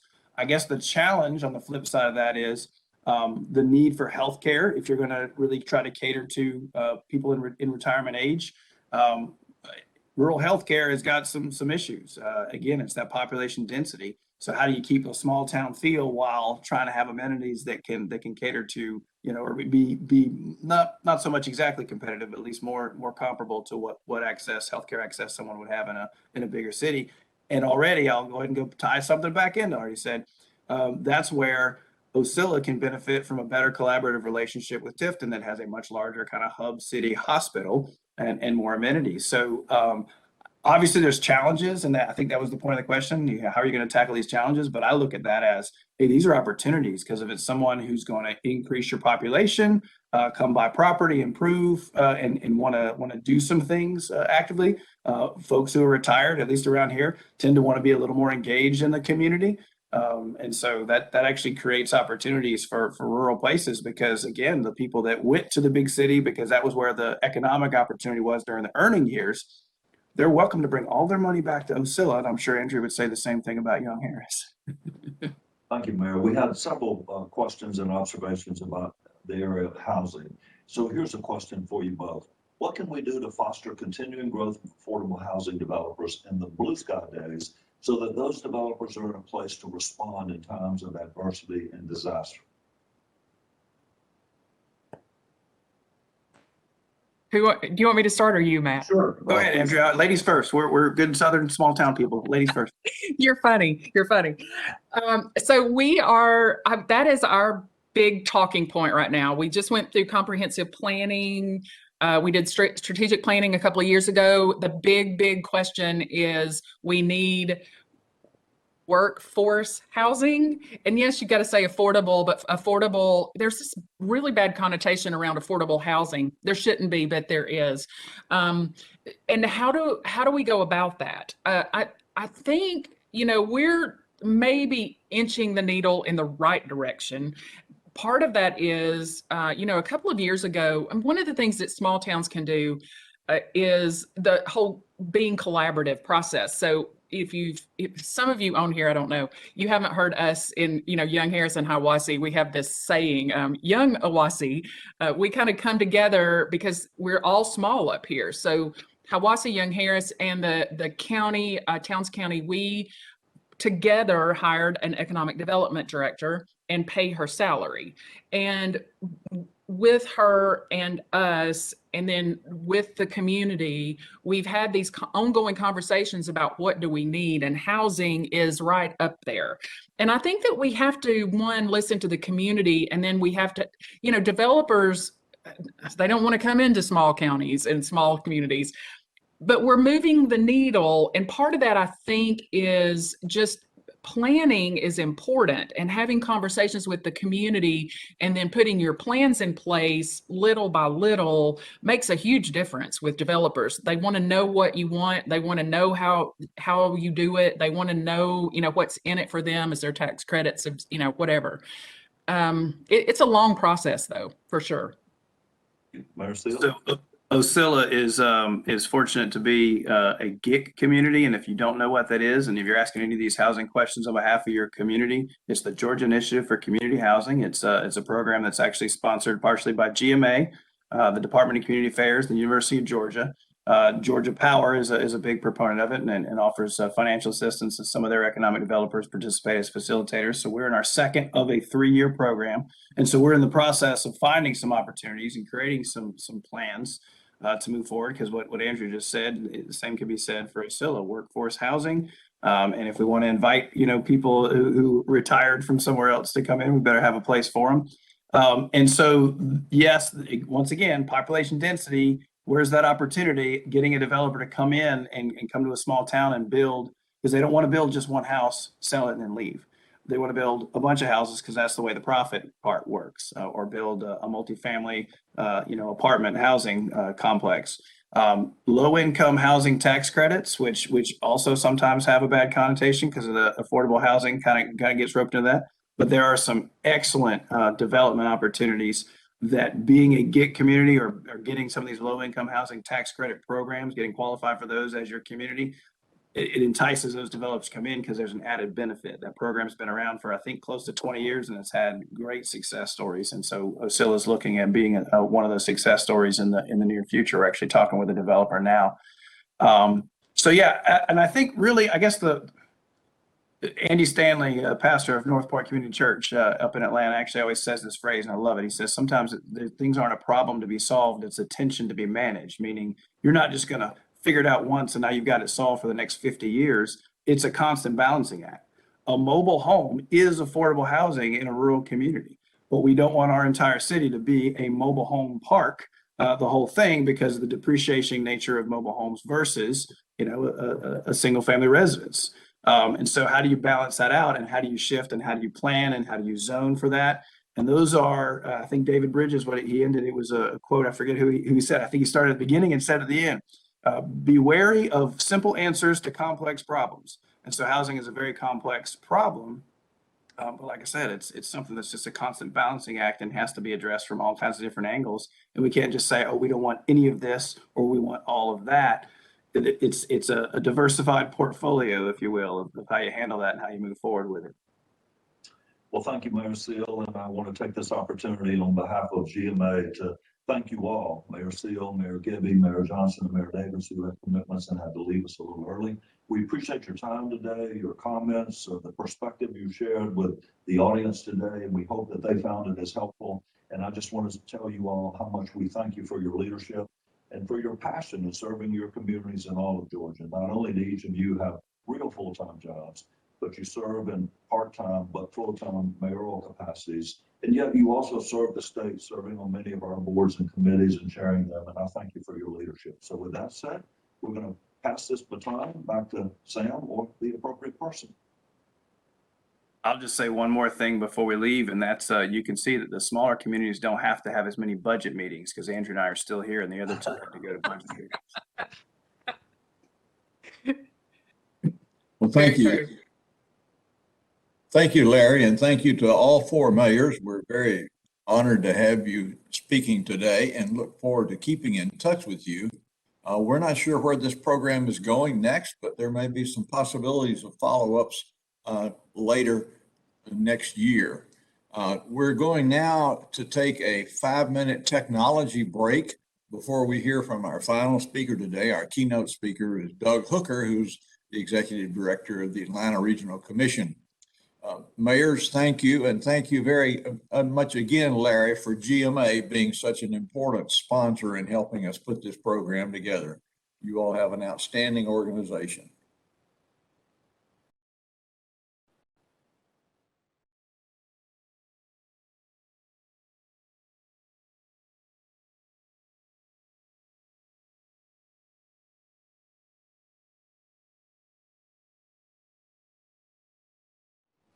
Well, welcome back from our technology break and our great panel that we just finished with the mayors through the Georgia Municipal Association. Our final speaker, our keynote speaker today, we're very fortunate to have is Doug Hooker. Doug is the Executive Director of the Atlanta Regional Commission, and this morning they held their annual State of the Union, State of the Region address, and Doug received a standing ovation. And I'm sad to say, or glad for him, that he's retiring as of this day as the longest serving director of the Atlanta Regional Commission. ARC is the agency that facilitates community and development strategies for all of Metro Atlanta, including transportation, water, aging in place, and other quality and growth issues. So ARC is a very important part of where this metro area goes in the future. His career spans local government, private business, and metro governments. He previously worked at the City of Atlanta as a Public Works Commissioner. He worked at Georgia Power Company, BioLab Inc., and the State Road and Tollway Authority. He serves on so many community board and civic boards, it's hard to mention all of them, but some of the more important ones for the future of Atlanta has been the Community Foundation, Georgia Tech City and Regional Planning Board, Agnes Scott College, the Atlanta Symphony, the Trust for Public Land, the Council of Quality Growth, and I could go on. Doug is credited also with creating a collaborative network among the mayors and the county commissions, as well as the civic organizations in Metro Atlanta, where I think there's 16 counties now in your organization, over 150 municipalities represented. And he's got them to come together about a regional transportation plan. And I would say very notably, he was also a key leader in the North Georgia Metro Water Planning District. That's a lot of words, but what it meant is it brought together the water plans of all local governments in Metro Atlanta to reduce consumption, conservation of water. That fact, reducing conservation by 10% versus 1 million people growing in the last decade, helped Metro Atlanta, helped Georgia win the federal lawsuit that went to the U.S. Supreme Court, where Florida was trying to restrict the flow of water into this state. So that was an incredible lifetime achievement. Doug's also a very accomplished musician, oboe player, and he writes symphony orchestra pieces for those of you that are music aficionados. And on a personal note, Doug and I have been friends for over 40 years, from the years that I was with Portman and the Chamber of Commerce and the leadership that he's had in this region. And even though he's retiring, we know he won't go away, that we will depend on his leadership for the future of the metro area. So Doug, welcome, and we're glad to have you today. Well, thank you, Sam, and thanks also to Jan Neiman and the whole Georgia State staff for inviting me to be here today. Sam, by the way, audience, gives me way too much credit, but since he's a mentor and a teacher throughout my career, I'll take it from him. But thank you for inviting me to be here to offer some thoughts about a critically important and complex set of issues that you've heard about throughout the day. And of course, you've heard plenty of data and stories which have underscored the significant challenges that rural communities face. And in my remarks today, I hope that I offer some thoughts about thinking about some of these things in a different kind of a way. But before I make my remarks, let me make it clear that all these ideas and opinions that I'm expressing this afternoon are my own. They're not the policies of the Atlanta Regional Commission. So I hope something I say will spark some ideas about different ways to approach challenges for rural communities. And I understand from some of the proceedings that went on earlier today that maybe I'm echoing some thoughts that other great leaders have already said. I may raise some eyebrows or ruffle some feathers. That's not my intent. However, I will share my opinions, and some of it may go against the grain of currently accepted thought. So take that as it will. I want to address three different areas today: re-examining our paradigm, re-examining our strategies, and re-examining our structures. Re-examining our paradigm, 2, re-examining our strategies, and 3, re-examining our structures. Under the belief that we cannot continue to do more of what we've done and expect different outcomes, I hope to offer an idea or two that may suggest different approaches than we've employed in the past. Now, let me be really clear. I am no expert on rural communities. I have no lived experience that offers me insights into the everyday opportunities and challenges of people who live in rural places. I was born in a small Southwest Georgia community, Moultrie specifically, and it's where my parents were born and raised and my grandparents before them. However, my family moved to a Midwest city when I was a toddler. Still, I know from experience that sometimes crazy questions and ideas can come from people who are not experts on a subject because they dare to ask why or why not because they don't know any better. So hopefully I'll be one of those. Re-examining our paradigm, we are all connected: urban, suburban, rural, county, city, South Georgia, Middle Georgia, and North Georgia. And as a state, we are no stronger than our most challenged communities. And in that spirit, I offer this.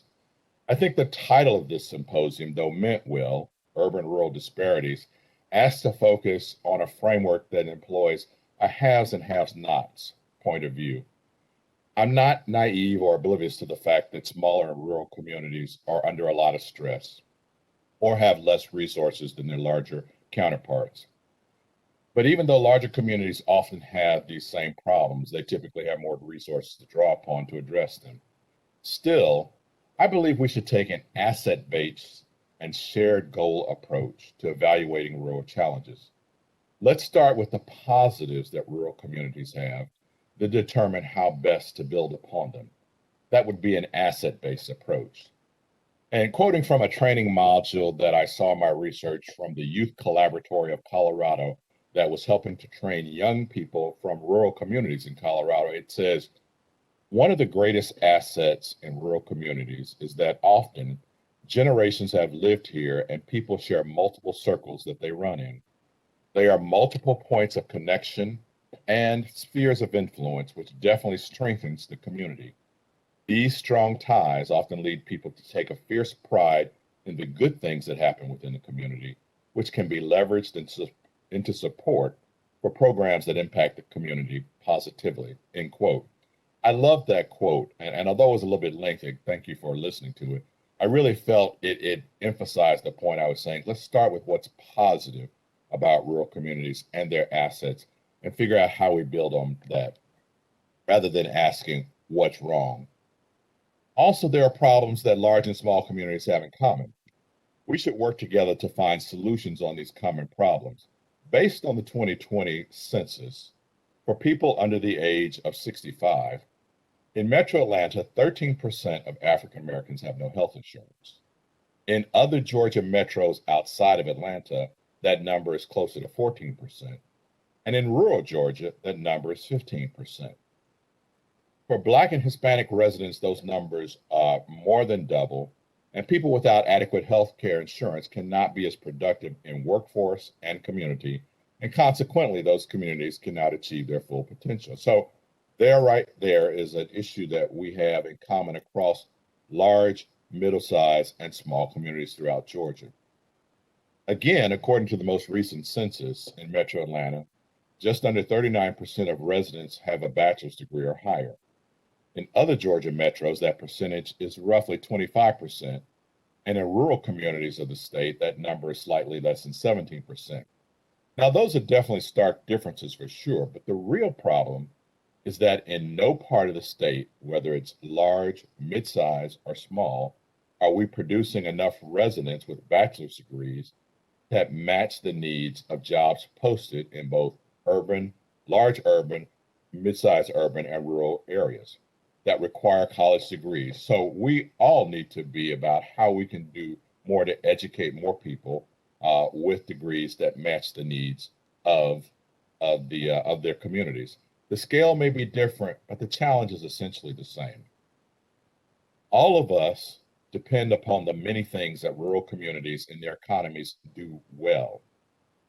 The COVID-19 pandemic certainly made this clear in extraordinary ways. When the production and supply of so many of our food and commodities were disrupted early in the pandemic period, meats, milk, paper goods, and more are the things that we found we could not get or could not get enough of.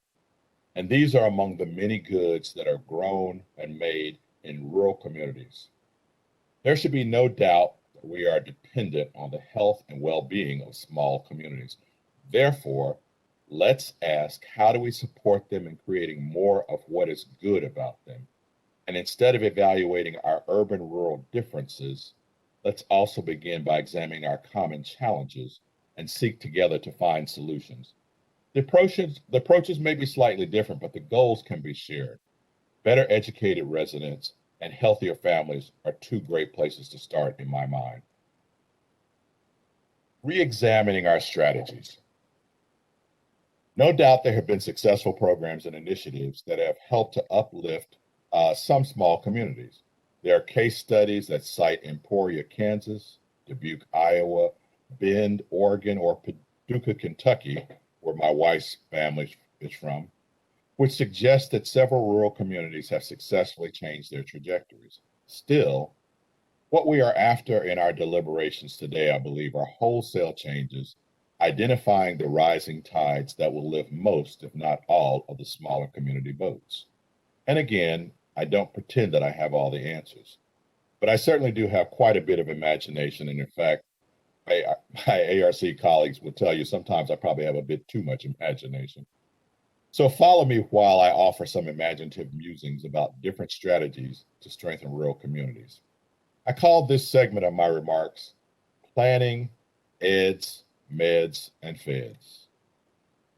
Planning, EDS, MEDS, and FEDS. I think these four things go to the heart of many of the fundamentals that need to be strengthened in small and rural communities. Planning. We all have heard it said that failing to plan is planning to fail. And from my vantage point, we do not put enough resources into planning for rural communities, and somehow we're still surprised that they struggle.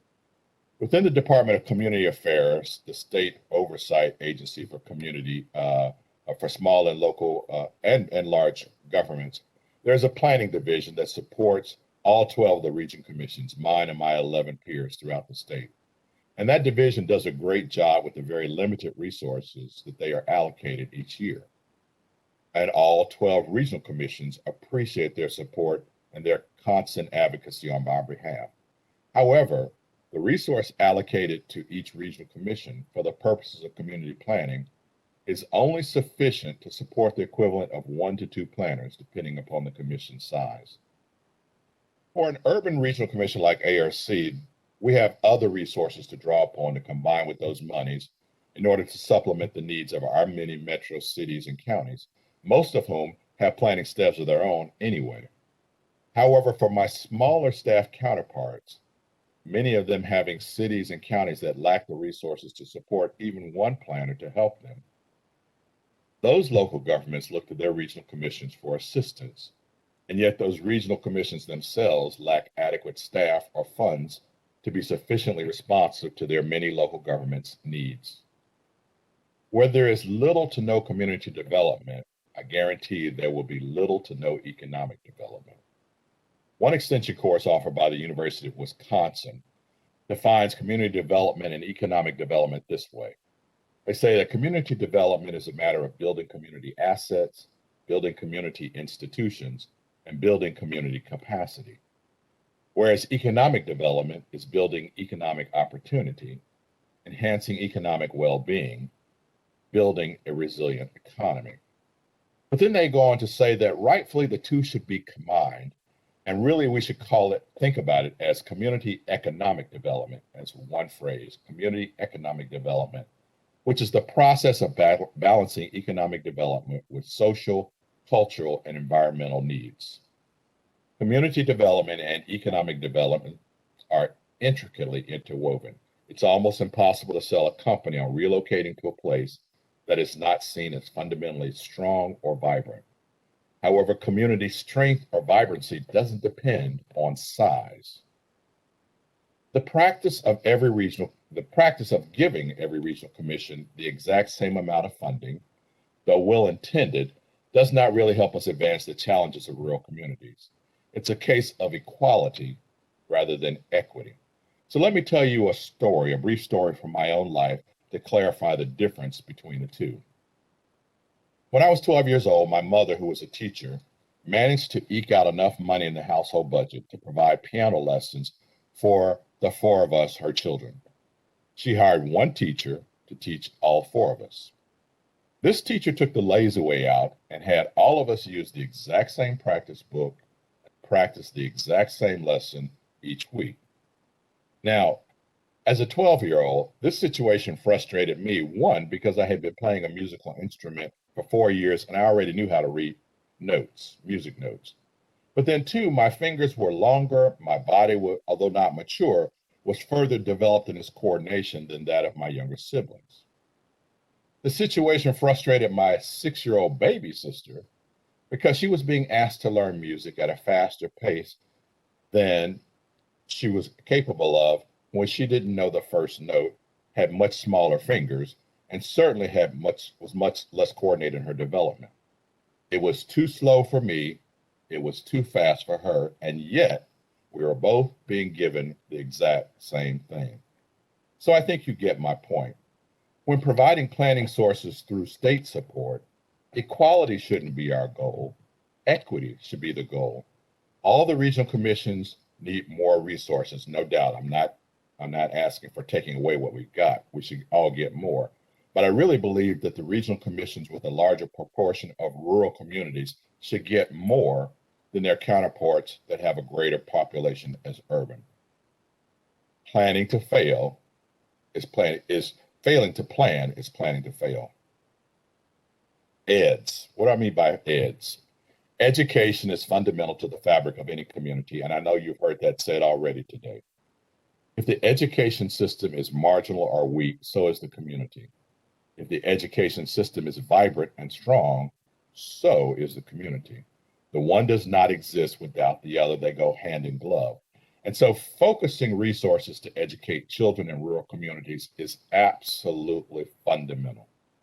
However, I assert that children in rural communities need to have access to enhanced educational resources in order to be competitive in world labor markets. For example, the state's dual enrollment program, we certainly can't mandate and don't want to mandate it for every child, but we should find the wherewithal and the resources, and we should strongly encourage as many children as possible, especially those enrolled in rural school systems, to be enrolled in dual enrollment programs. And why is that? Having graduated with extra knowledge and extra skill set that a dual enrollment can provide, and having enough children do this in sizable numbers, begins to make those communities have a higher proportion of their younger workforce more skilled, and that makes them more attractive, or will make them more attractive for companies. And education by itself is not a panacea, but it's an essential ingredient. No employer wants to be located in a community with a lesser skilled workforce. I know that's been said today as well. No young family wants their children to attend schools where children receive a marginal education. And the children themselves, as they grow older and realize their life prospects may be limited in their hometown and better in other places that offer a larger variety of job choices for lesser skilled people, will move away. And it's a terrible circle that creates a downward spiral for a community. And by the way, this is true for poor communities in large urban regions as well, which is why I say this is one of those kinds of things we have in common. The only difference is that children in larger urban circumstances have more potential for job opportunities just because of the density of jobs in larger communities. So that's planning and EDS. And now meds. What do I mean by that? Comprehensive, competent medical care is fundamental to the well-being of any individual, any family, and or any community. Ask any community that has recently lost a hospital or healthcare facility. Without the health safety net of a hospital system, the people in a community suffer greatly from increased chronic health problems and higher healthcare costs. And of course, businesses once again are reluctant to locate in communities with poor or no healthcare system. According to the Rural Health Information Hub, and I quote, rural Americans are a population group that experiences significant health disparities. Rural risk factors for health disparities include geographic isolation, limited access to healthcare specialists and subspecialists, and limited job opportunities. This inequality is intensified as rural residents are less likely to have employer-provided health insurance coverage, and if they are poor, they are often not covered by Medicaid. The Government Accountability Office, or GAO, in a December 2020 report found that on average, before a hospital closure, rural residents typically had to travel about 3.5 miles to receive either inpatient or emergency care. However, after a closure, on average, they had to travel almost 24 miles, 20 miles more. And the distances traveled increased significantly for specialty care like substance abuse or heart surgery or alike. So focusing on delivering better health care is a must if we want our rural communities not only to survive, but to thrive. Now, I'm not entering into the debate concerning whether or not the state should expand Medicaid services. I didn't say that. But providing better health care has got to be the goal. Georgians, particularly the rural Georgians, should not be denied adequate health care access just because of where they live. The most fundamental responsibility of government is to protect its citizenry and to provide for the health and well-being of its people. I'm agnostic to the means by how we do that, but I'm certainly not ambivalent that we need to make that a priority goal. We must be persistent and creative in finding ways to improve healthcare access for our rural neighbors. And feds. Remember I said planning, EDS, meds, and now feds. Lastly, I turn to two matters that involve federal policy to a great extent. Broadband communications, which I know has been spoken about earlier today, and immigration. I needn't tell you all the importance of having broadband infrastructure in a community. However, in this country and in this state, we don't seem to have given it the priority and urgency it deserves, at least not until recently. Just as roads and airports have been the critical mobility infrastructure for the 20th century, broadband with high-speed internet is the critical mobility infrastructure for the 21st century. DSL service is the modern-day equivalent of an unpaved road. You can ultimately get where you want to go, but you're going to get there a lot slower. During the Great Depression, the nation made it a priority to provide electricity and telephone services to just about every corner of this nation. Where is our urgency now to provide broadband service for our rural and smaller communities? Now, we just passed the bipartisan infrastructure bill and the president signed it yesterday, and that's great. And that means the nation is finally making a major down payment to provide assistance for broadband service to rural communities throughout the nation. Consequently, now, when the funds flow down, our state leaders need to be sure they're doing their part to ensure the services are deployed as fast, as widely, and as effectively as possible. The potential for improved education and healthcare will largely depend upon how quickly we can extend broadband to all corners of Georgia. Now on to immigration, which has become such a politically charged and emotionally fraught subject, so much so that many of us would rather ignore it and not deal with it or discuss it. But here are some relevant facts to consider. According to the CDC and worldatlas.com, the fertility rate in the United States has been decreasing at a very fast rate in the last 2 centuries. And what does that mean? In 1800, the average woman had 7 children per woman. As of 2018, the average fertility rate had decreased to 1.73 children per woman, meaning on average, we are not having replacement birth rates. And this applies to every racial and ethnic group in the country. For a while, it was thought that our Hispanic friends and neighbors had a higher fertility rate, which for many years they did. But that's no longer the case. None of us, not white, not black, not Hispanic, not Asian, none of us is having a replacement birth fertility rates, which is to say, not having enough children born to replace those of us who are dying. And so overall, in the long term, our non-immigrant population is aging and declining. As a state, Georgia is still projected to be one of the strong growth locations in the country over the next 20 years. However, that growth is primarily coming from elsewhere.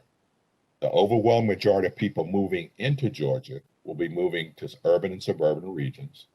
And if rural communities in Georgia are to slow their population loss and reverse that trend in order to grow, I believe 2 things have to occur. 1, the children who are born and grow up in those places will need to have reasons and opportunity to want to stay. And 2, new people will have to be welcomed to reside in those communities. And this largely means immigrants, and primarily immigrants from other countries, who are likely to see the rural lifestyle as attractive and full of opportunity, and probably closer to something they may have left at home. Imagine you are a county of 5,000 residents, and over the past 10 years, your population has decreased by 10%. If you had a posture of welcoming and supporting new immigrants settling in your community, in your county, and if we had a more efficient and effective national immigration system, you could theoretically welcome 25 new families with 2 to 3 people per family, and in 10 years, yours would be a county that had seen an increased population rather than a lost population. Furthermore, you would be gaining the energy, the optimism, and the positive work ethic which most immigrants bring to their new homes. America's history has shown that to be consistently true of immigrants who come to our country. Despite all of our problems, we are still a nation that offers hope, opportunity, and a large degree of justice compared to many of the countries that immigrants leave. Immigration, I know, is largely a federal matter, as I alluded to. However, welcoming the stranger is a matter of local culture and attitudes. The rural communities that adopt a welcoming posture, in my belief, will have stronger chances of not only surviving, but thriving. In a 2019 article in immigrationimpact.com, it described how the communities of Lexington, Nebraska and Madison, Nebraska, have successfully reversed their downward population trends, largely through having formal programs to accept, welcome, and integrate and assimilate new migrant workers and their families. So, planning, eds, meds, and feds. I think these are 4 areas we need to give a lot of attention and resource to if we want to change the trajectory and improve the future for rural communities. And as I begin with, we must do so with a framework that recognizes and builds on the assets of these places. And we must also work together to address common issues that rural and urban challenges, or common challenges that urban and rural places have together, like healthcare and like education. The last and third major point, re-examining our structures. My third and final group of points around this idea of re-examining our structures. I've already mentioned the need to provide greater planning resources for regional commissions and the small and rural communities they serve. And I have declared we should do so not by giving an equal share, but by giving a greater share to those whose populations have more of a rural character, not equality, but rather equity. However, strengthening regional commissions is far from enough. We have a state Department of Agriculture, and I think for many people, we tend to equate the Department of Agriculture as the Department of Rural Communities. And although the predominant amount of our agricultural resources and practitioners live in rural communities, the Department of Agriculture is not equipped, staffed, or directed to handle all the various complex needs that rural communities have, nor should they be expected to do so. Frankly, I'm going to propose a concept that we consider a cabinet-level agency reporting to the governor, which focuses solely on the needs of rural communities. An agency that acts much like a coordinator and a focal point for all the services and resources that the state, that local government, and that private and nonprofit sector partners can bring into rural communities. People who practice community revitalization know that the most successful revitalization efforts take time, they take consistent community engagement, and they require one group or agency that serves as the community quarterback. This is the one group, the quarterback, that is aware of the many different initiatives and the many different resources available in the community, the one that is constantly in touch with and ensuring that residents' needs and priorities are foremost at the front of any philanthropic or charitable work that's going on. And the quarterback helps to coordinate local service organizations and governments so that things can be done synergistically or in partnership. The community quarterback. Quarterback does not have to have the authority, and frankly, shouldn't have the authority to try to make everybody work together. But a good community quarterback gains and maintains the trust of all the community residents and institutions, because the only thing it gains from its success is that the community advances a little by little, piece by piece, one small victory by small victory. Now, who can serve as a community quarterback for rural Georgia communities? There are probably many ways to think about that, and maybe regional commissions can do this, but honestly, I'm not so sure that they would be the proper institution. As I say, I believe we need a cabinet-level agency, one that has the full weight and support of the governor in order to undertake fresh approaches to nurturing and cultivating stronger rural communities. To harness the creativity and contributions of political, local, state, public, private, academic, and philanthropic partners. However, it can't be a typical bureaucratic State Department. I think it needs to be more akin to something like a Peace Corps, an organization with dispersed presence throughout the state, which places committed, trained community redevelopment and community organizing professionals into small rural communities that request it. Only goes where it's requested. And so one last idea I'll throw out under this re-examining our structures. I think it's time to rethink our county governance structures. Today's structure has inherent problems. Counties with, let's say, 20,000 residents or fewer must carry the exact same weight and responsibilities of counties with 5 times or more population. We have 71 of those, nearly half of our counties in the state. No doubt each of these counties has a proud history, a proud heritage and culture, and I do not suggest that we erase those, nor am I suggesting we abolish or merge counties. Nevertheless, I think it's time we acknowledge that they would be stronger if they can combine some of their resources. Some county functions probably need to stay at the county level and be performed individually. However, I don't believe that's true for every county function. This is something we certainly have long recognized when it comes to the judicial system, which is why we have circuit court judges whose jurisdictions cover several counties. And they have the equivalent office and responsibilities and authority as superior court judges in more populous counties. Surely there are other functions that can be more effectively combined and resourced in a like manner.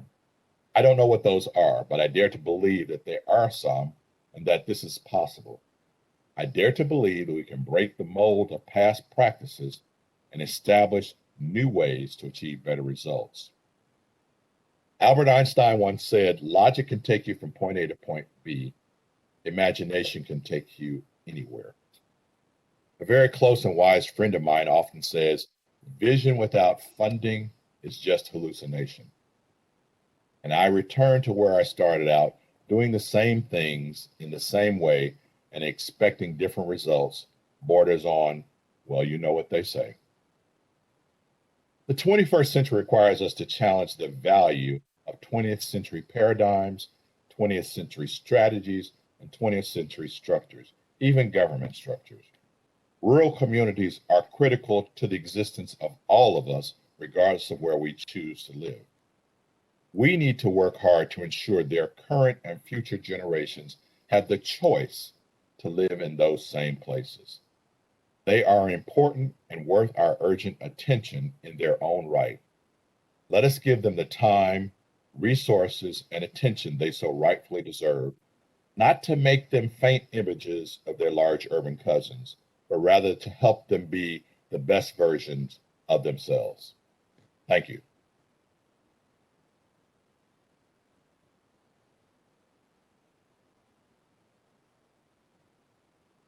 And that's it for me. I don't know if there's any questions anybody wants to ask. If you had questions that would have come in through the chat, but Yeah. you did such a good job. I see one popped up here. Yes. With urban-rural disparities being a nationwide challenge, what can states learn from each other? Is Georgia in conversation with other states about those challenges? And do you think Georgia is possibly an extreme case? I apologize for looking away in my screen here. The chat is off to my far right. I'm not an expert to know whether Georgia is in conversation with other states about their challenges, and I can't believe that we wouldn't be. One thing that I always have believed about Georgia's leaders, whether they're elected, private, or nonprofit, large or small, I think Georgia's leadership tends to be very practical and at the end of the day wants to get things done.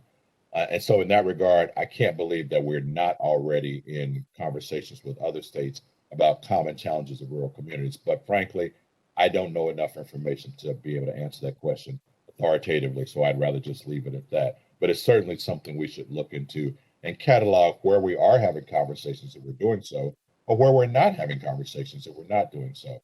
And like I said, there are some rural community case studies out there that I ran across in my research in preparing my comments today that I think will be well worth looking into if they haven't already been examined. Any other questions? Let's see here. I think that's all of it. Thank you, Okay. Doug. I think that covers the questions. You did such a thorough job, but also some good challenges that you put forth there for the state to consider in thinking about rural urban disparities as well as better governance in general. Doug is our final speaker today, and I just want to thank him again for taking the time out on such a busy day in his career for addressing our group and for being our keynote speaker. This concludes our speakers at this point. I want to give a special shout out to Justin Keeney Ritchie, who is our technology guru, who's been unseen by everyone, but who has managed the levers of technology to produce this. And I also want to thank our co-host today, Laura Villo. Laura is assistant director of the Urban Studies Institute. You haven't seen her either, but you benefited from all of the hard work that she's done for many, many months. And at this point, I'll hand it back to our director of the Urban Studies Institute, Jan Niemann. And Jan, thank you again for all of your work in dreaming this up years ago and then helping to produce it. Thanks. Thank you, Sam. And thank you, Doug, for contributing the keynote. You make some really important and creative points, ranging from immigration to community development, the distinction between equality and equity in our development approaches, governance structures, and more. There's a lot there, lots of gems of thoughts, and I hope we'll have a chance to discuss some of these later on, whenever we have a chance to do so. In the last 5 years, since we started the Urban Studies Institute, we've had a number of meetings and visits and conversations that have been tremendously helpful. And I hope after you retire, we can continue those. So I would love to do that. Thank you very much. Thanks a lot. Well, so this takes us to the end of the program. Let me just take a few minutes to wrap it up and allow me to make a couple of general observations. And there's a lot to say, but let me just focus on a couple of observations here. First, it appears that the main drivers of rural-urban disparities and of intra-urban inequalities, by the way, are economic in nature. And that is why we see the same problems across the US, not just in Georgia, and even around the world. The modern 21st century economy worldwide is more urban-based than anything that's come before. The highest skilled and highest paid workers in the information economy want urban or suburban amenities like never before. Recent research suggests that this is not likely to change anytime soon, because technological developments and innovations are likely to progress or even accelerate, putting growing demands on cutting-edge skills. The information revolution is still very much underway. Just think of artificial intelligence and the ramifications of that for the direction of the economy in the years ahead.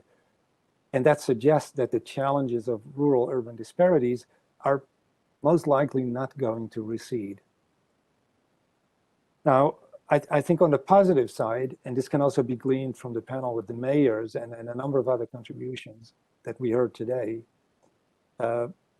with so much of incoming investments and economic development depending on existing skill sets and population densities and amenities that you typically only find in urban areas, it looks like there are increasingly voices saying development efforts should be concentrated in the so-called hub cities, mid-sized towns, with the hope and expectations that these growth nodes will benefit the surrounding rural populations. Of course, that doesn't mean we should forego improving the provision of basic services and needs in rural areas, but that economic development efforts are maybe best aimed primarily at selected mid-sized towns.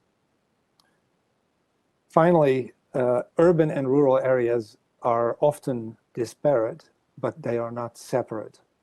And we've in the planning for this event, we've tried to avoid the term urban-rural divide, and we've been speaking about disparities instead. Urban and rural areas are in fact closely connected in a variety of ways, and of course in terms of governance. There's only one state of Georgia. And perhaps this is another reason why the potential role of mid-sized cities in between the urban and the rural has become increasingly appealing. Well, let me finish this with thanking all the people who've helped to make this event possible. First of all, of course, the presenters, Charles Hazlett, Jennifer Zeller, Deborah Lamb, Dominic Mack, David Bridges, Larry Hansen, Hardy Davis, Andrea Gibb, Matt Seal, Van Johnson, and Doug Hooker. Thank you all for sharing your expertise and insights. We will make sure to connect with you again in the future when we continue our work. The Urban Studies Institute and the Andrew Young School of Policy Studies has worked with various other institutions and organizations in putting this together, including the Georgia Municipal Association, and we're especially thankful for the help from Brian Wallace, Georgia Tech, Morehouse School of Medicine, Abram Baldwin Agricultural College, Georgia Power, and the Atlanta Regional Commission. The organization of the symposium owes a lot to the tireless contributions from a number of people here, with some of the preparations going a long way back. So Gratitude to Sam Williams, Laura Villo, Jennifer Geritano, Stephen Assink, and Justin Keeney. Last but not least, thanks to you, our audience, for joining us today. We hope you found the program informative. The Urban Studies Institute will continue to work on the challenges stemming from urban-rural disparities in Georgia, in addition to our work nationwide and internationally. The Urban Studies Institute was founded only 4 years ago, but we've grown quickly and developed a diverse and strong research agenda in and beyond the city. We hope you keep us on your radar and that you won't hesitate to get in touch with us wherever in Georgia you find yourself. Best wishes to everybody. Goodbye.